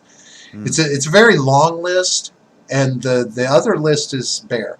But it is what it is. But what if I was pretty anti Citizens United until about a year ago. Um, and for I don't know if you need to use, but people listening, Citizens United is where you can get a corporation can give unlimited money to a campaign, and it's basically the dark money Supreme Court ruling from 2011.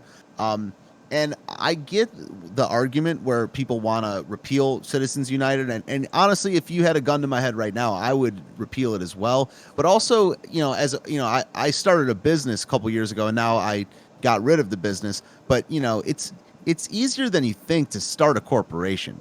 And if you want a corporation to be corporations in a weird way are an extension of a person, and also money is an extension of speech. So I don't know if I'm as staunchly just get money out of politics, because it kind of at this point is necessary. It's not. It shouldn't. The truth should be the number one currency in politics. But there is an argument to be made that you kind of need it to literally grease the wheels. I mean, you pay for, like you're saying, transportation, Well, sure. salaries. You got to eat. You need water. You need all kinds of shit. But I don't know how on board I'd be with just calling it a bad thing, because money is one of those things that it's honest. It's a lot like guns. It's not good nor bad. It's what you do with it, and you can do the best things with it and the worst things. So if you said no more, no more corporate donations, what if it's a good corporation? What if it's a corporation that is what if it's a good one? What if I'm running it and and I want to do that with my corporation? That's fine. We put a cap. You know what I mean? Donating to a campaign isn't a bad thing when it's coming from individuals. But that's what I'm saying, is that the corporation. What if I worked my ass off for 15 years, built up my corporation to a one of influence, and I, as a free person, I'm allowed to do with my money in my corporation what I want. So is there? It's kind of one of the things about the billionaires. The influence of the billionaires. It's like, what if that person worked their ass off so they could do that? And it's an extension of freedom right there. That's fine. You're capped at $50. Why? Well, think about it. If we're taking corporate money out of politics, and we look for donations from individuals, if we set a cap of $50 per person, and if you get 1 million people to donate, how much money do you have? $50 million.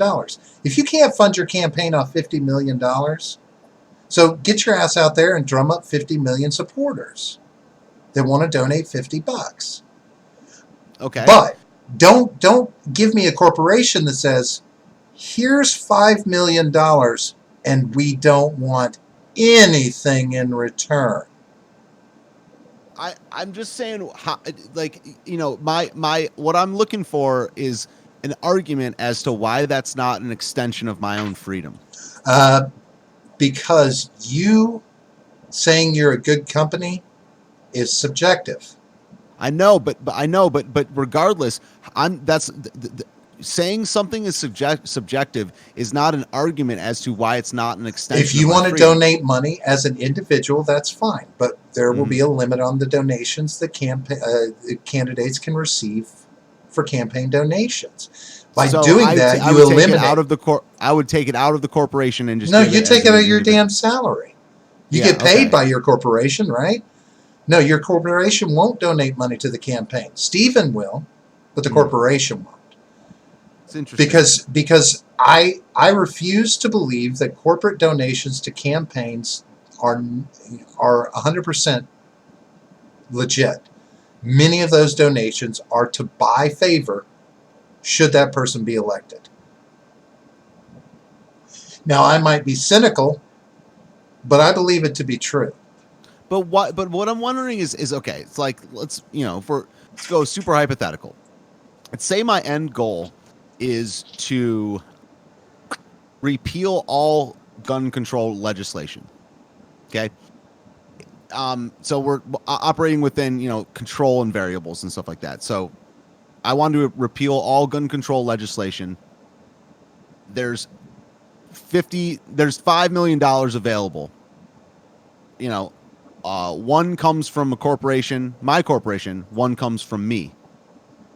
The same amount of money gets given to the politician A. What's the difference other than the word corporation? Because it's the idea of the corporation buying the candidate. I know, no. All you're saying right there is that the only difference is the word. I'm Well- saying, what is the actual difference? Well, the actual difference between the money coming from you and the money coming from a corporation. Yeah, same Well, outcome, same amount of money. Because with campaign reform, we would put a cap on individual donations. So you would be capped at a certain amount that you and Joe Blow down the street can donate as an individual. I'm saying that's bullshit, because an extension of your speech is the money and the fruits of your labor. So I'm saying that's why equality is not inherently a good thing, because I don't want to be equal with Joe Blow down the street. If the one person worked their ass off for 10 years to be able to be able to have influence, which is like the fruits of their own labor. All right. I don't hold on. I'm saying, what's the actual difference? Hold on. I need you to qualify something then. Okay. Qualify influence. See, now you're talking about influence. You want to use your money to influence. Mm-hmm. That's the problem. If you're donating money as an individual, you're hoping that candidate will be able to use that money and run a strong campaign. Mm-hmm. When you start talking about large corporate donations, yes, there's influence involved there. If you get elected, hopefully this will influence you to listen to us a little bit whenever you're starting to work on legislation, get things put through in Washington.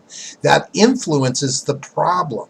That's where lobbyists come in. Their influence with money affects how things happen in Washington. So it's the same thing. But you donating $100 as an individual, just like Joe Blow down the street, that makes it equal. There's no influence other than the same influence that anybody else has. Corporations don't need to have influence in Washington. Okay, but one sec. Before we get into that, can we just answer my question? Let's go back to the original thing. It's say whatever the cap is. Let's call it $100. I mean, sure. But I would rather call it something that actually is a substantial amount of money. So I don't know what it is. Call it $5,000. A corporation versus a person, they both donate the same amount of money to enact a certain. And now, ideas are the core of this anyway. I would never vote for a person that didn't uphold certain ideas. So there is an influence aspect. I mean, I know my money's not going to go towards that influence directly. It's going to go towards them paying staff members.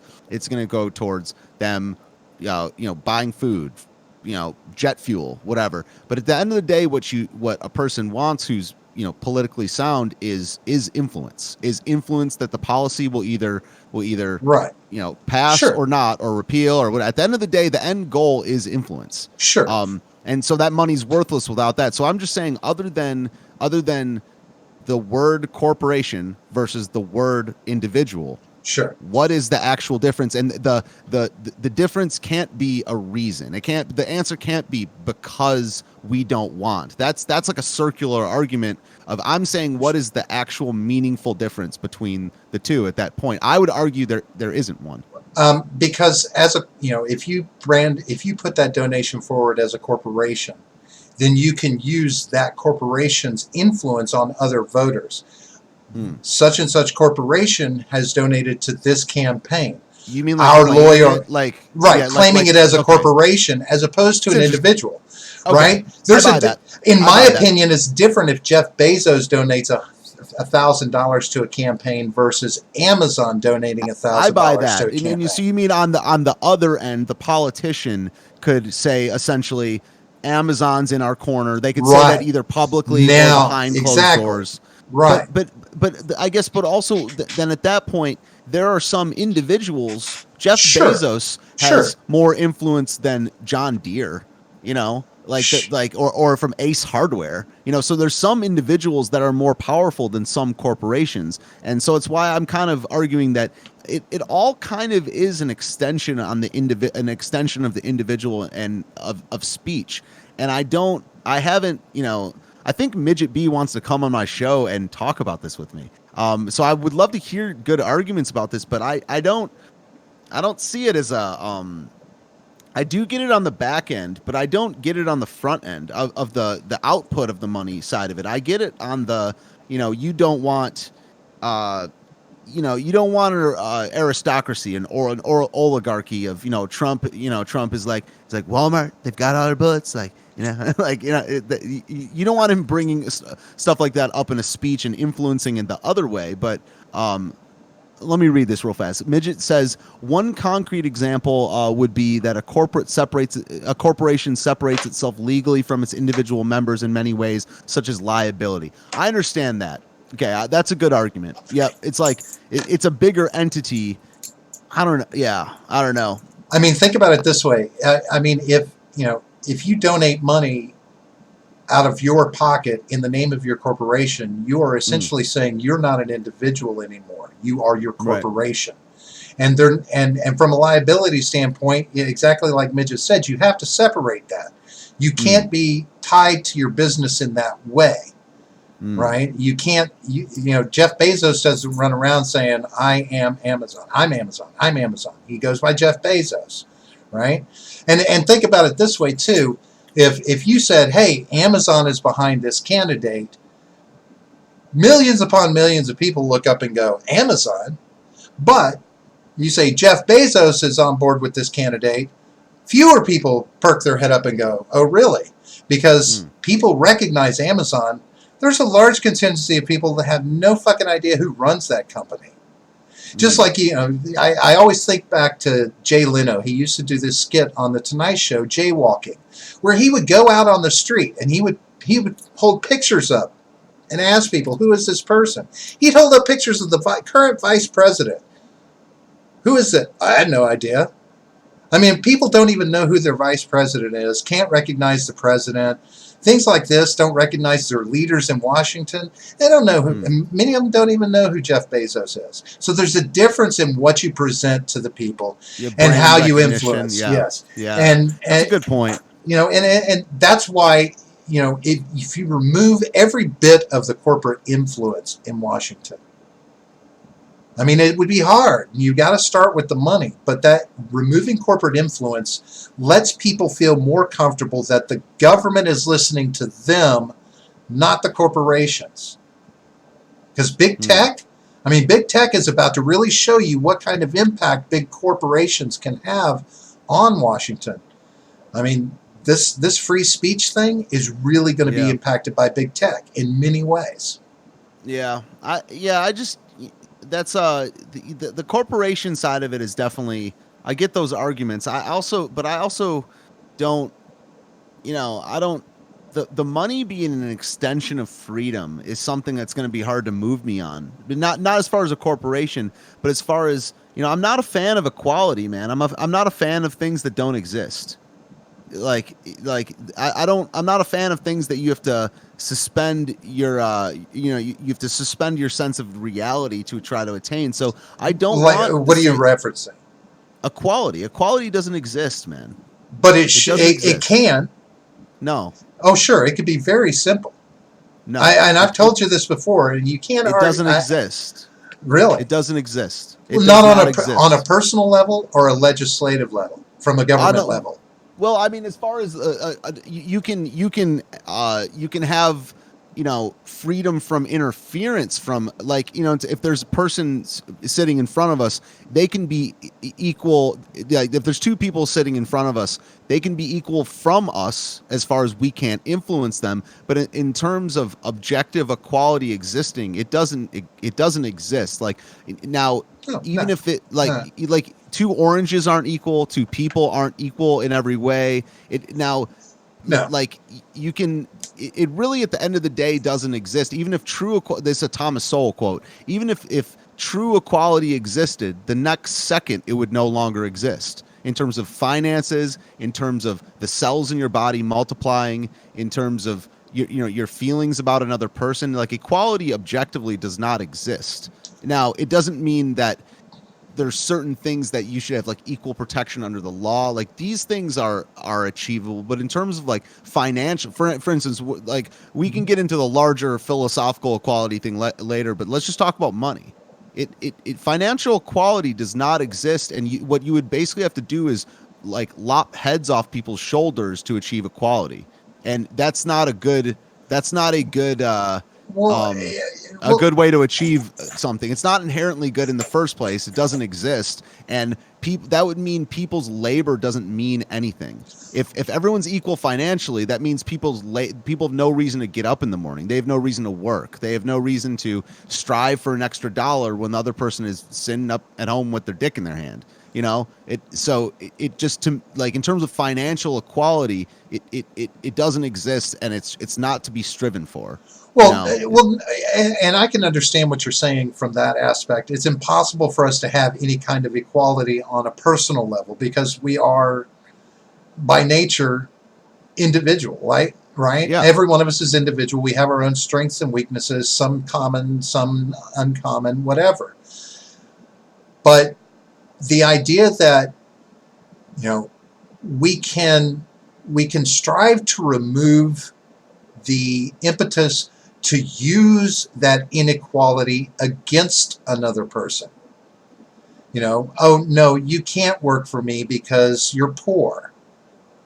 I mean, no, you have to have a certain credit score to work with us. I mean, that's one of those things that's bothered me for many years now, is this idea that companies can check your credit before they hire you, simply because you might be dealing with money, this, that, and the other thing.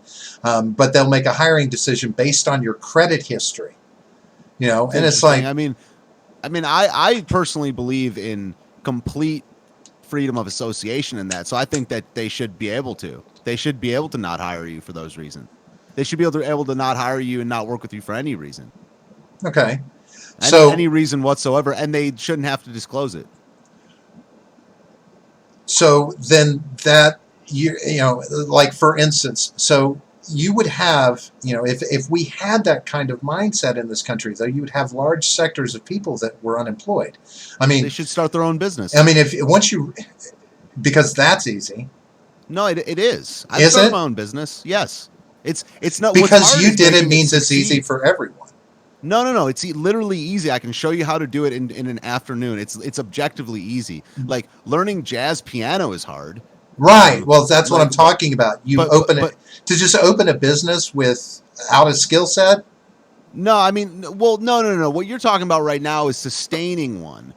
But I'm saying the idea of starting your own business is actually pretty easy. It's 5 or 6 different steps of paperwork process. You don't get approved. You don't have to get approved or anything. It takes $400 to file it, which is not all the it's not all the. Well, I understand how easy it is to set up a business with a business license and that kind of thing. But you have to actually have a business plan to put in place, something that you're going to sell, a service you're going to provide, something specific.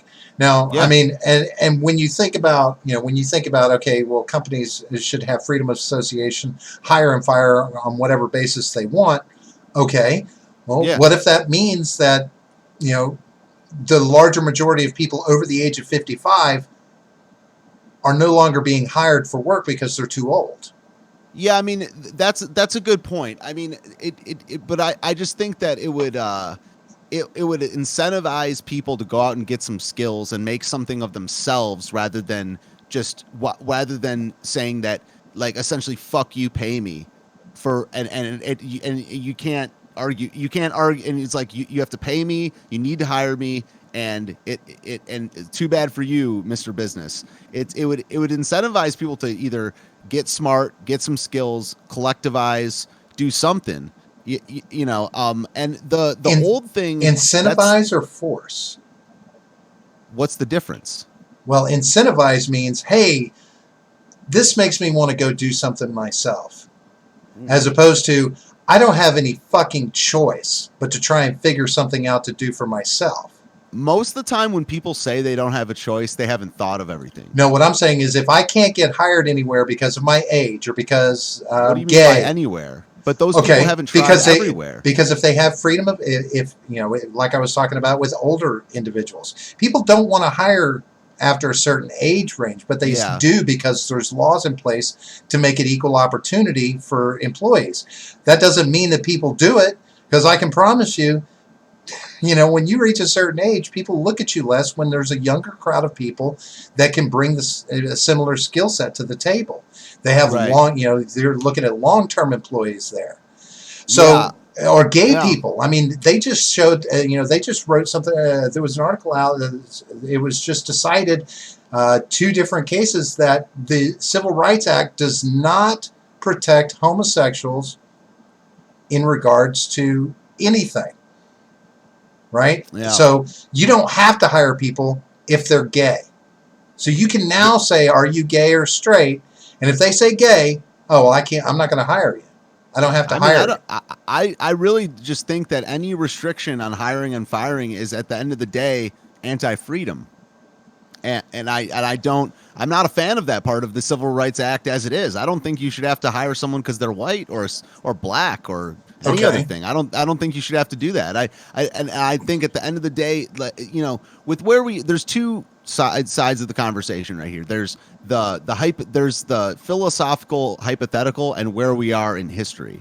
Now, the where we are in history you're talking about is a good argument because it would a certain amount of people, millions of people, would have some tough decisions. They'd be less money. They'd have to do something.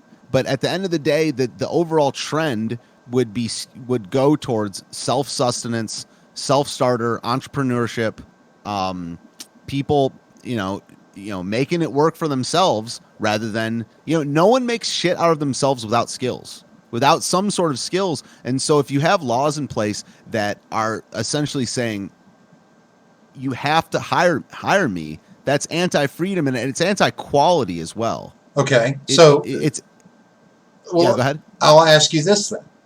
In that mindset, is it okay for a company to hire all low-wage illegal immigrants? Well, it depends on what you mean by okay. With the present, the present legal situation, I also feel this about our immigration laws is where I've read almost all of our immigration laws at this point. These laws are designed for a country to fail. Because it's made what you're saying legal. Now, at that point, when something's legal or possible. Well, let's start with legal. I mean, okay. A company's basically gonna do, whatever it takes to make money within the law. The corporations and companies are essentially government agents. There's no corporation in the history of American corporations that didn't have to file with the government. That's what the definition of a corporation is. Other than that, you're talking about agorism, where I'm just mowing lawns for $20 a head and taking money. But if I'm a corporation, you have to file with the government. And the immigration laws in this country, they've made it possible. So the situation you just described with like low wage immigrants is legal and possible, and companies do that shit. Do I think that's right? No. But I don't. If there's a job of a government is to protect its people, its boundaries, and its resources. So I don't think it's good if they do this. But that's at that point, the word freedom I'm using also has a caveat where I'm saying the freedom of the people in a country. And I would like to see the immigration laws change so we had our actual country in the best interests. But that's not where we are right now. So me and you happen to align on the principle we should close the border. Right. Close the borders, right? Take out the option for illegal immigrants to be working or 100% or low wage immigrants to be working to where Americans have to be hired. But of course, in that regard, then it would be illegal to hire those other people, any immigrants like that. So then now you are legislating. You've started legislating again who you can and cannot hire, right? So again, if we took away all the restrictions, so we had pure freedom of association, again, legislation would start to creep in, and again, it's an open door. Anytime you have one little open door, it all goes downhill from there. Yeah, I mean, it's definitely part of the conversation is the unskilled labor and labor mobility part of it. But as far as the say that was not a factor in there. I do believe that, like for instance, you said that I'm going to be of a certain age one day where I'm going to get discriminated against, so to speak, if that's the word for it, because I'm old. I better get cracking on some skills now then. Right. And so, there's no 60-year-old that wasn't 25 once. And so I just think that things that are inherently anti-freedom and anti-quality are actually collectively bad for everybody, including the 60-year-olds. And there's like a decision-making process in this, and we have to punish. And I don't mean like whipping people, but we have to punish bad behavior in some way. We can't incentivize laziness. We can't incentivize me being like, oh, it'll be okay when I'm 60 because they'll have to hire me. No, we have to incentivize people doing good things with their lives. And that's kind of freedom and quality is what is to be like objectively quality is good. That's the definition of the word. So objectively good things like truth, quality, freedom, even freedom's a weird one, but like quality and truth are objectively good. So those are kind of my first principles, is that those are the things to strive for rather than coercion. And all laws are coercion. Yeah. So it's just like, I think that's why I'm kind of a freedom of association absolutist, where it's like, I'm not a fan of the Civil Rights Act, man. Oh, neither am I. Don't get me wrong. I'm a fan of the public spaces part of it. But I'm not a fan of forcing any business to do anything. If you just let that business fail because they are not, they don't have their dollar sign in the best interest, another competitor is going to pop up. And I want to do things that encourage self-sustenance, entrepreneurship, and like make it easier for someone to start a business rather than making it easier for a company to hire them because they suck at something. Well, I could get that. But what if I'm a worker bee? I don't want to run my own fucking company. I mean, you're going to get that argument. You're going to get people who are like, I don't want to be an entrepreneur. I just want to work. I just want to work for somebody. I mean, even a beehive, they have worker bees, they have drones, they have, I mean, some people just aren't that way. I mean, but if they can't get a job at for whatever reason, you got to get some skills then. I mean, no one ever gets hired anywhere without some skills. So you don't have to start your own job. You have to get some skills, and it doesn't take that long. You just got to get some skills. If it's the deal, man. Like what you're talking about is incentivizing laziness by making sure that people can go work. Yeah. No. It's making sure they can work without, being coercing a business to hire them because of a thing that has nothing to do with their skills. That's what it's inherently like groupist or racist or ageist or whatever you want to call it. Is saying that I can't turn this person down because of a thing that has nothing to do with their actual skill set. It has to do with their age. It has to do with their race, their sexual identity.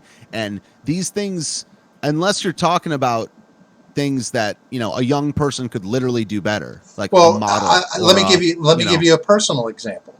Okay. I write. I edit.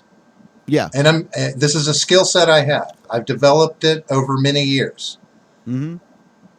But if I try, when I look at going to get a job, if I want to get a job writing articles, there are some areas where maybe I will have better insight if I'm speaking to my generation, if I'm speaking to my age group.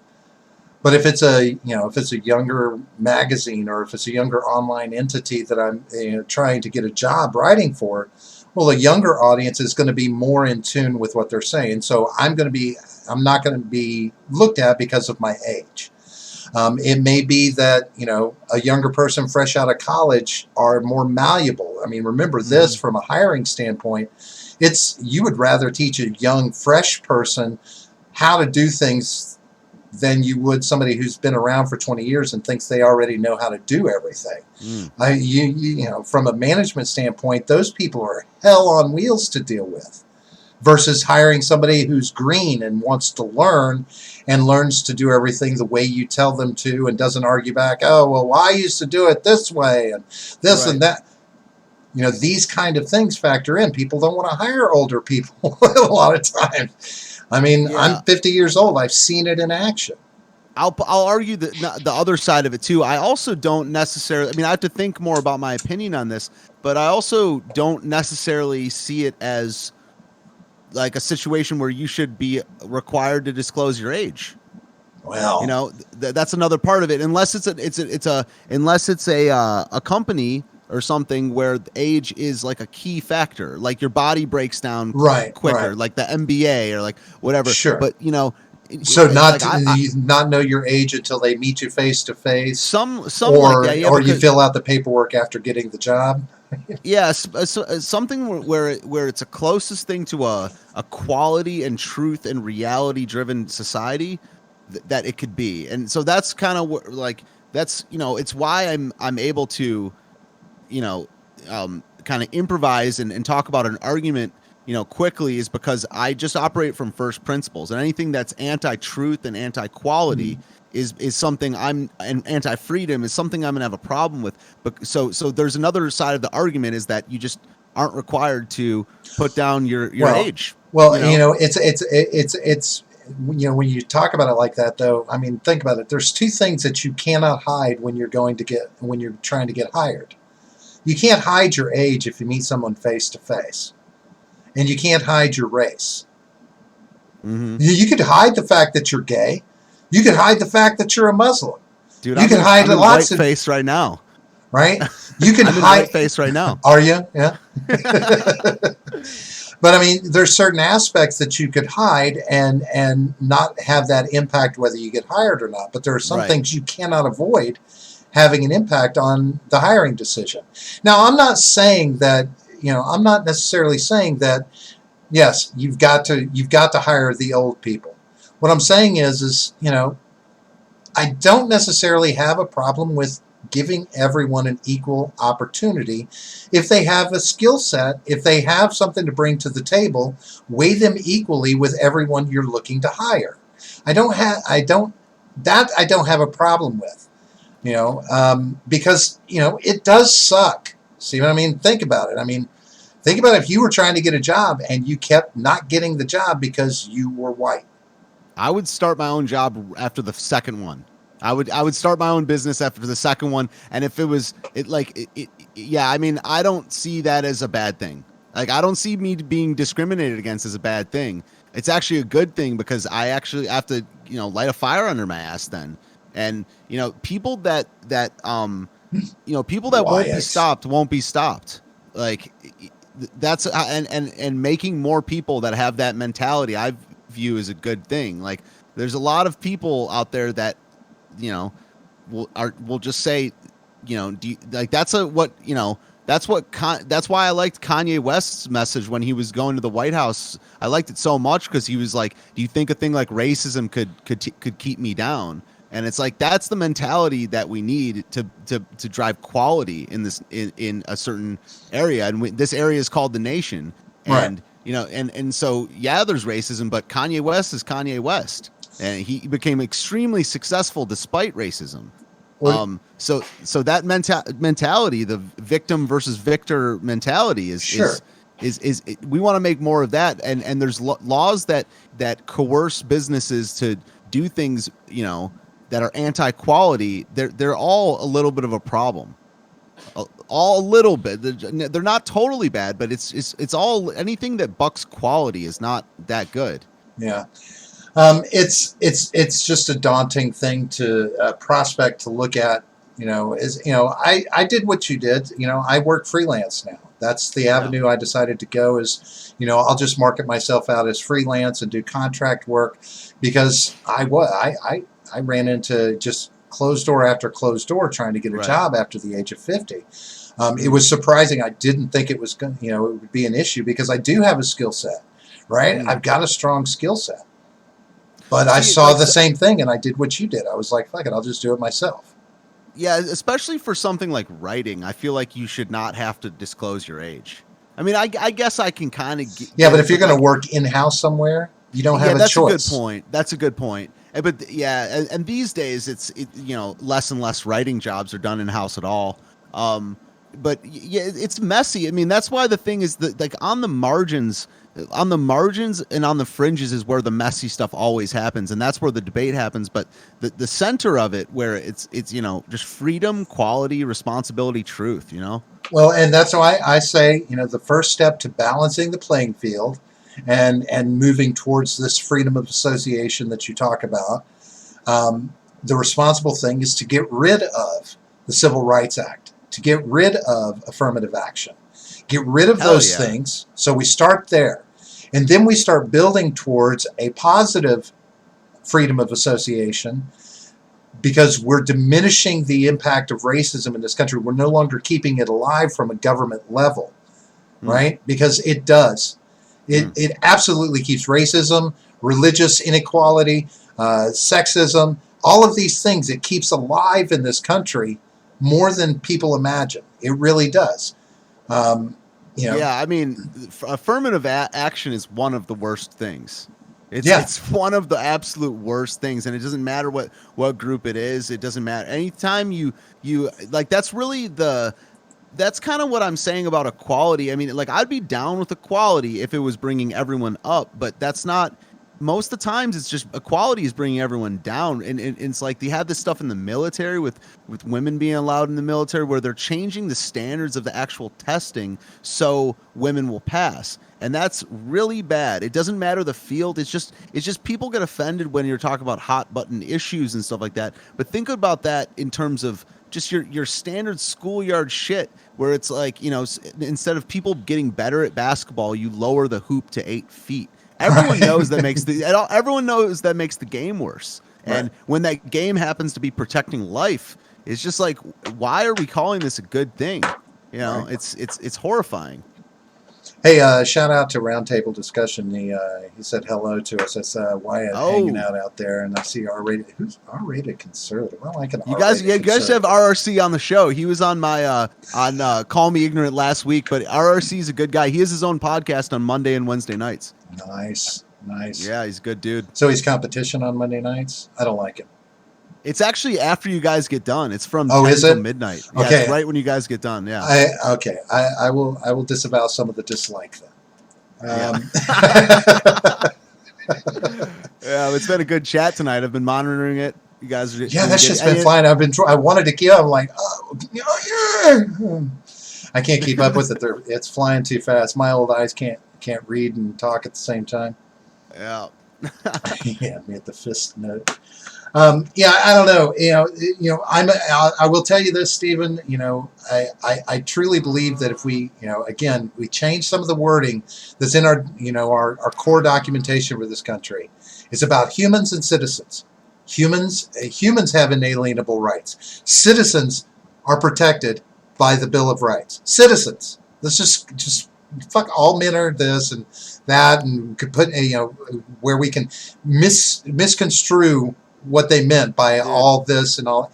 Humans and citizens. Citizens. Yeah, here's the thing that's widely misunderstood about the Constitution. I'm gonna bust mine out right now, dude. None of these rights. The Constitution was not meant for anyone other than our citizens, or whatever you want to call. I'm gonna read the opening paragraph of the Constitution right now. Where's it at? Where it at? Sorry. My bad. Oh, yeah. We, the people of the United States, in order to form a more perfect union, establish justice, ensure domestic tranquility, provide for the common deference, promote the general welfare, and secure the blessings of liberty to ourselves and our posterity, do ordain and establish this Constitution for the United States of America. It doesn't say for all humans. It says for our posterity. That's future generations of Americans. And there is I mean, a nation has the right to call their posterity whatever they want, but there is like a little bit of a blood aspect to that. Now, that's not what like people like to hear and stuff like that. But if you think about all nations in the history of nations, there is such a thing as the people of that nation. And you know, this thing where that American rights are human rights. It doesn't say that anywhere. No. And it's no. I'm not talking about American. So when I talk about the humans, like we have, what is it? All it says all men are created equal and have certain. Okay, it's the gender specificity that these extreme left get hooked on. So when you say use the word men, and you don't clarify. Like for instance, you just read that preamble. Well, does that not cover? Does immigration not blow that out of the fucking water? Like, you don't have to be a citizen to be covered by that, do you? I mean, it doesn't say anywhere in there specifically that it's for citizens. It's just people in America.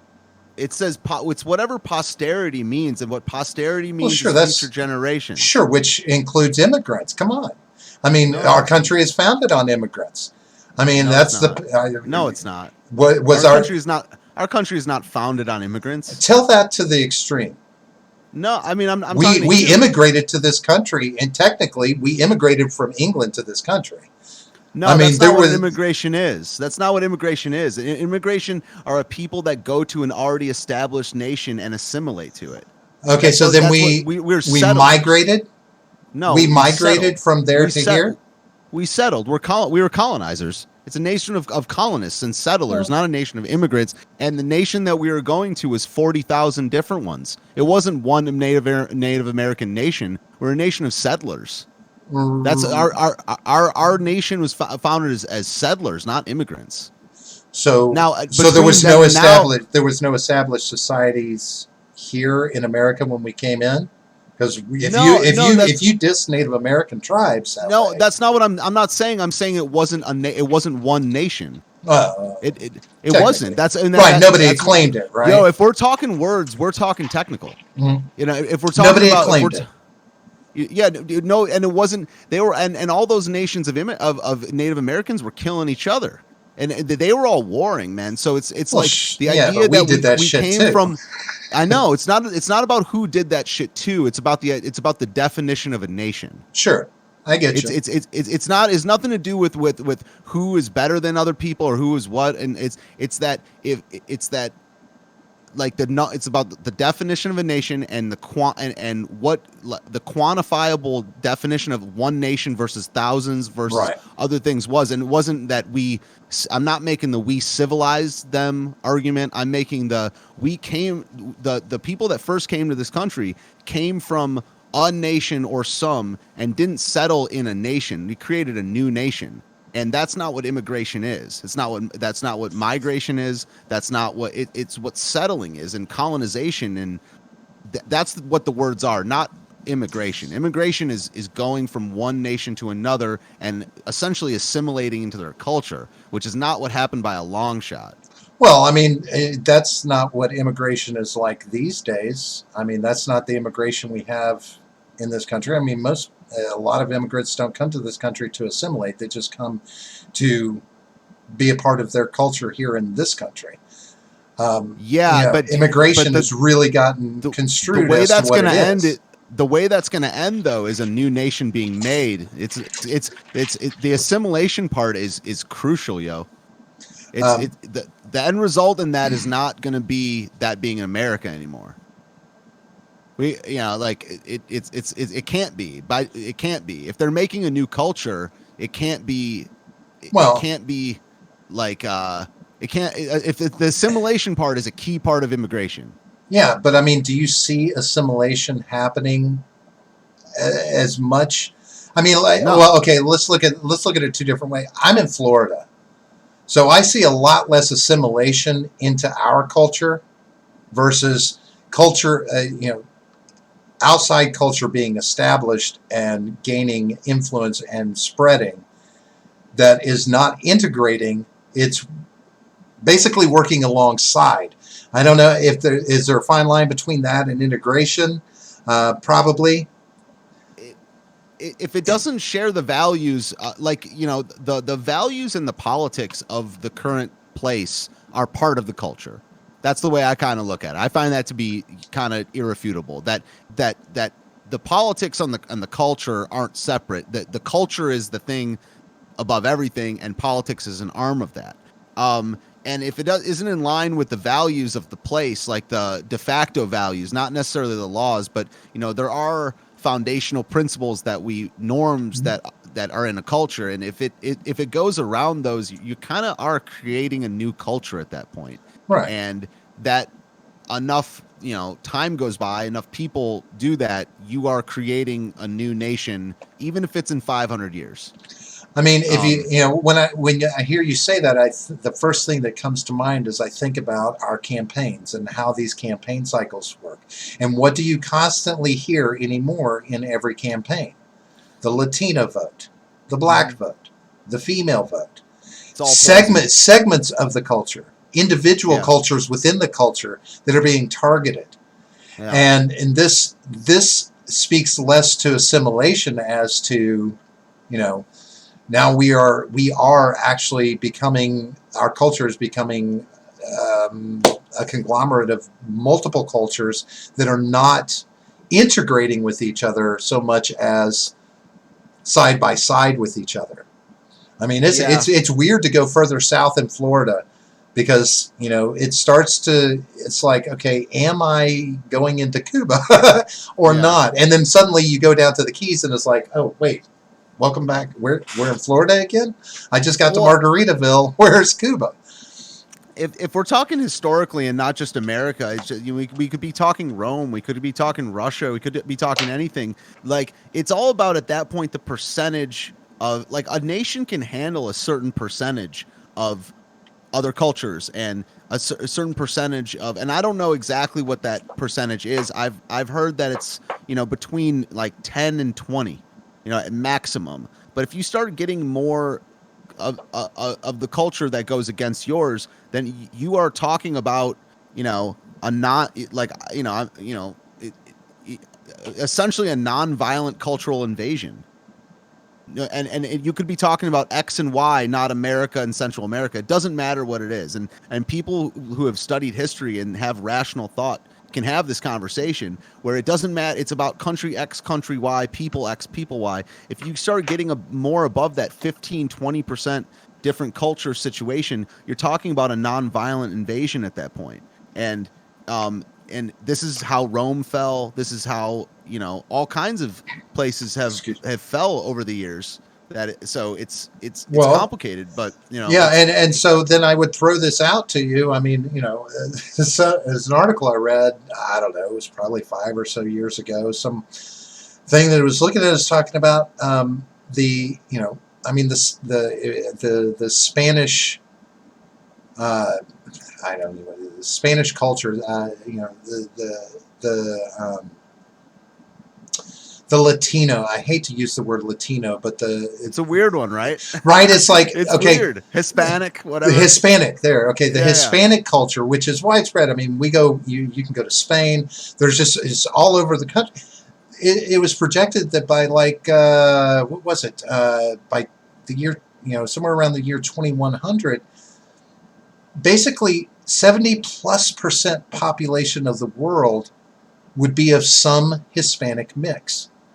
Because it is a very procreative race, a group. I shouldn't say race, a group of people, and it has been spreading. The Hispanic culture has always been big, going all the way back to Spain and the influence they had over the world and how far around the world they spread. So when you talk about it, it's like, okay, so yeah, is that not something that's happening when you look at areas of this country where, you have large contingency of Hispanic population in southern states, near Mexico, all throughout there. Here in Florida, with Cuba, and in South America down below. I mean, is there a takeover going on?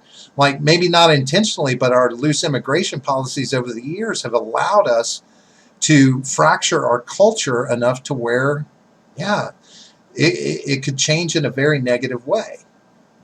Yeah, I mean, the first step is not the positive negative thing. The first step is the truth aspect of it. So like I'm not really arguing. There are certain elements of every single culture that are good and bad. Every single one, the one that I have, the one like I every give you single that. culture, every single one has some good and bad elements to it. But you know, that's why I'm just so big on truth, because it's like the first part of that is what the definition of citizen is, the definition of a nation, the definition of boundaries. It's the first argument that I want people to get is the definitions part, because then Right. we can get to what's good and bad. But if you can't call a spade, then you can't even have a conversation. That's racist. It's straight up true, where it's like there's a couple books that I've read on it that like totally changed my life in the way I think about it. And it's the first part is the definition stuff, is what is a nation, what is posterity, what is history. There's zero historical precedent behind a nation solely based on ideas. There's zero historical precedent. It's never existed ever in history, and there's been thousands and thousands and thousands of nations, and America would be the first one. And there's scary implications behind, like, the social shame part of it, and the mobs coming after you in terms of you saying that, like, wrong speak aspect of it. But it's straight up true.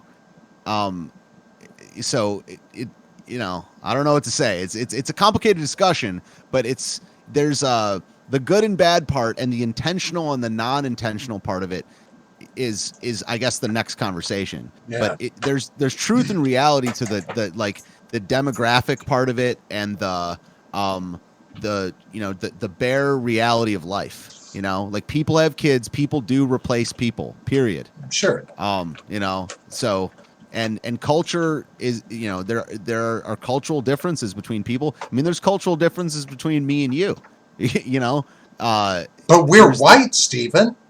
Dude, I mean, what? White's made up. We are both white, up. toxic, masculine men. Hispanics made up, whites made up, blacks made up. These are all made up things. Right. I mean, that's why I essentially became like a nationalist, because the easiest place to start from is the idea of the nation. Right.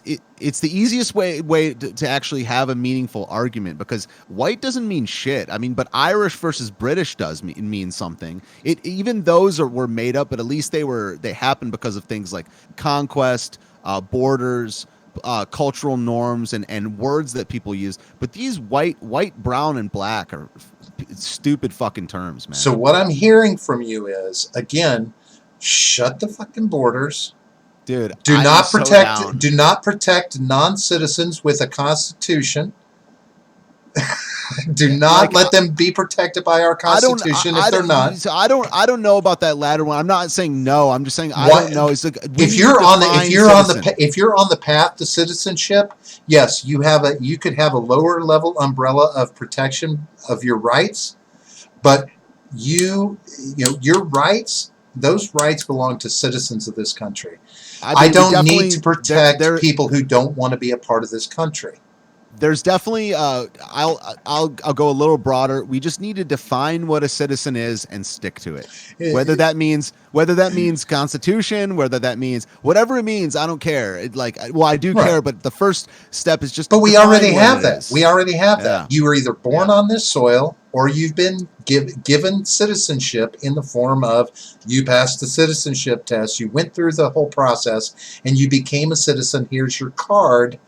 Or you were born on this soil as an American. That's a citizen. That's really all there needs to be to define a citizen. One, born. Two, went through the process. What other avenue is there for being a citizen? No. Well, I mean, I don't know, but that is the problem that is kind of. That means people can jump the border and just have a baby, and that means their baby's a citizen. No, because with our new immigration laws, if you're not on the path to citizenship, your children are not considered citizens just because they were born on this soil. That we can get rid of. I'm a fan of getting rid of that. No, I don't like I don't like people coming over here and having a baby just so they get automatic citizenship because they had an American child. You didn't have an American child. You did not. You just picked a different place to drop the baby. I'm sorry. That's all you did. If you're not on the path, your baby is not a citizen. Yeah, I mean, it's what I like about you, Robert. You're an immigration realist. Like that's what, because I really think that like we've talked about big tech, free speech, and all that stuff, but like, I didn't look that much into Donald Trump when he ran the first time, but I can see how it's very, very easy to look at immigration as a single issue thing, like because it really is. It goes to the core of the definition of what a country is, what resources are, like what happens with people's labor. Like immigration is really the biggest issue. Right, and it's so because it's so widespread. It affects so important, almost everything, doesn't it? Yeah, it affects everything, man. The immigration is the most important thing because, like as of right now, people that are like crying Second Amendment all the time. You know me on the Second Amendment, I'm like shall not be infringed. But as of right now, it's not. You can go get your guns, like you can just go get guns then. But with immigration, like it's been happening for 50 years, and it's really, really, really bad. And it doesn't mean I have like hate in my heart for these other people.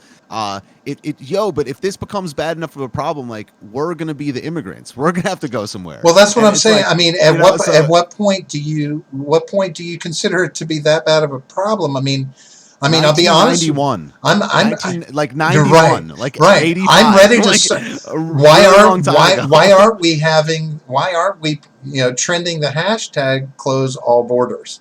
Close all borders. We could do it on my show for a long time. I've been saying it for. I think I started saying it when I came on the generational gap last time. Maybe it's after I had you on or something. But something around that we had a conversation about it, and I was just like, man. And then I read 2 books on it, and I was like, dude, immigration is so bad. It's been this bad since like 1970. Right. It's such an issue. And I will say it. I will say this very clearly. I do not have an issue with anybody from any other country coming here and wanting to be a citizen of this country. But I expect a couple of goddamn things. I expect you to follow the path to becoming a citizen. And then I expect you to be damn loyal to the country you just became a citizen of because you didn't feel like staying in your own. So pick your loyalties and follow true. That's all I ask. Just be that. Be a part of this country. Otherwise, get the hell out. Fuck off, we're full. Yeah. It's just something that we have to figure out. I mean, I don't know my conclusions. I just know that the process has to be honest and it has to be dealt with or it's going to get really bad. I mean, the big part of the debt problem is because of immigration. The immigration is and look, I don't like Trump that much, but I'm probably going to vote for him just based on this. At least he's not insane on immigration, and I guess someone could convince me to vote like third party or something like that. I can't vote Democrat. But the immigration thing, it's very hardcore where we are in history about it. See, and the rated R conservative sums it up for a simple solution. Change anchor baby law. After that, any further person who immigrates legally, protected by the Constitution, those who are undocumented, are not subject to constitutional rights. Period. It's simple. It's just that simple. Yeah. And I'm all for it. So on that positive note, where we're open and embracing, in our little isolationist bubble now. Damn straight. We are becoming isolationists, Stephen. It's or we should as a country. But so folks, I believe I think we're gonna get the hell out of here. I'm tired of talking to Stephen. Because what? I'm just funny. I'm just afraid your ignoramus is going to rub off on me, and I got enough of my own. For sure. Right? Hey, I resemble that remark. Hey, folks, if you like what you're hearing, hit the like button. If you haven't subscribed already, please make sure and hit the subscribe as well. Talk to your friends and neighbors and get them to do the same. Remember, we've got our Halloween show coming up on Halloween. It's going to be a small little charity event we're doing for St. Jude's. And then December 6th, we're also going to be rolling a 12-hour charity event that's going to be going out to help Toys for Tots. Stephen Ignoramus, you are the man. If you notice down below in the description, I have placed many, many links to the Ignoramus, whether it be at BitChute or DLive or on YouTube or even to your Discord server. And, Nice. you know, guys, go check Stephen out if you haven't already. I know a lot of the folks in the chat tonight are well acquainted with you. But if you haven't, please pay attention to him because he actually sounds like he's got something to say. But he does play music, and it's actually not too bad. I'm surprised you haven't kicked anything out tonight. Mm-mm. I'm a little pissed. I'm a little pissed. Hey, but Stephen, thank you for sitting in for John. It's always a pleasure to have you here on the show. Folks, if you want to find, you want to keep up with us at the Generational Gap, look down below. Our Discord server's down there. We're Twitter at the Gen Gap P. And having said all of that, screw you guys. I'm going home. Good night, everyone. That was fun. Peace Peace out. out.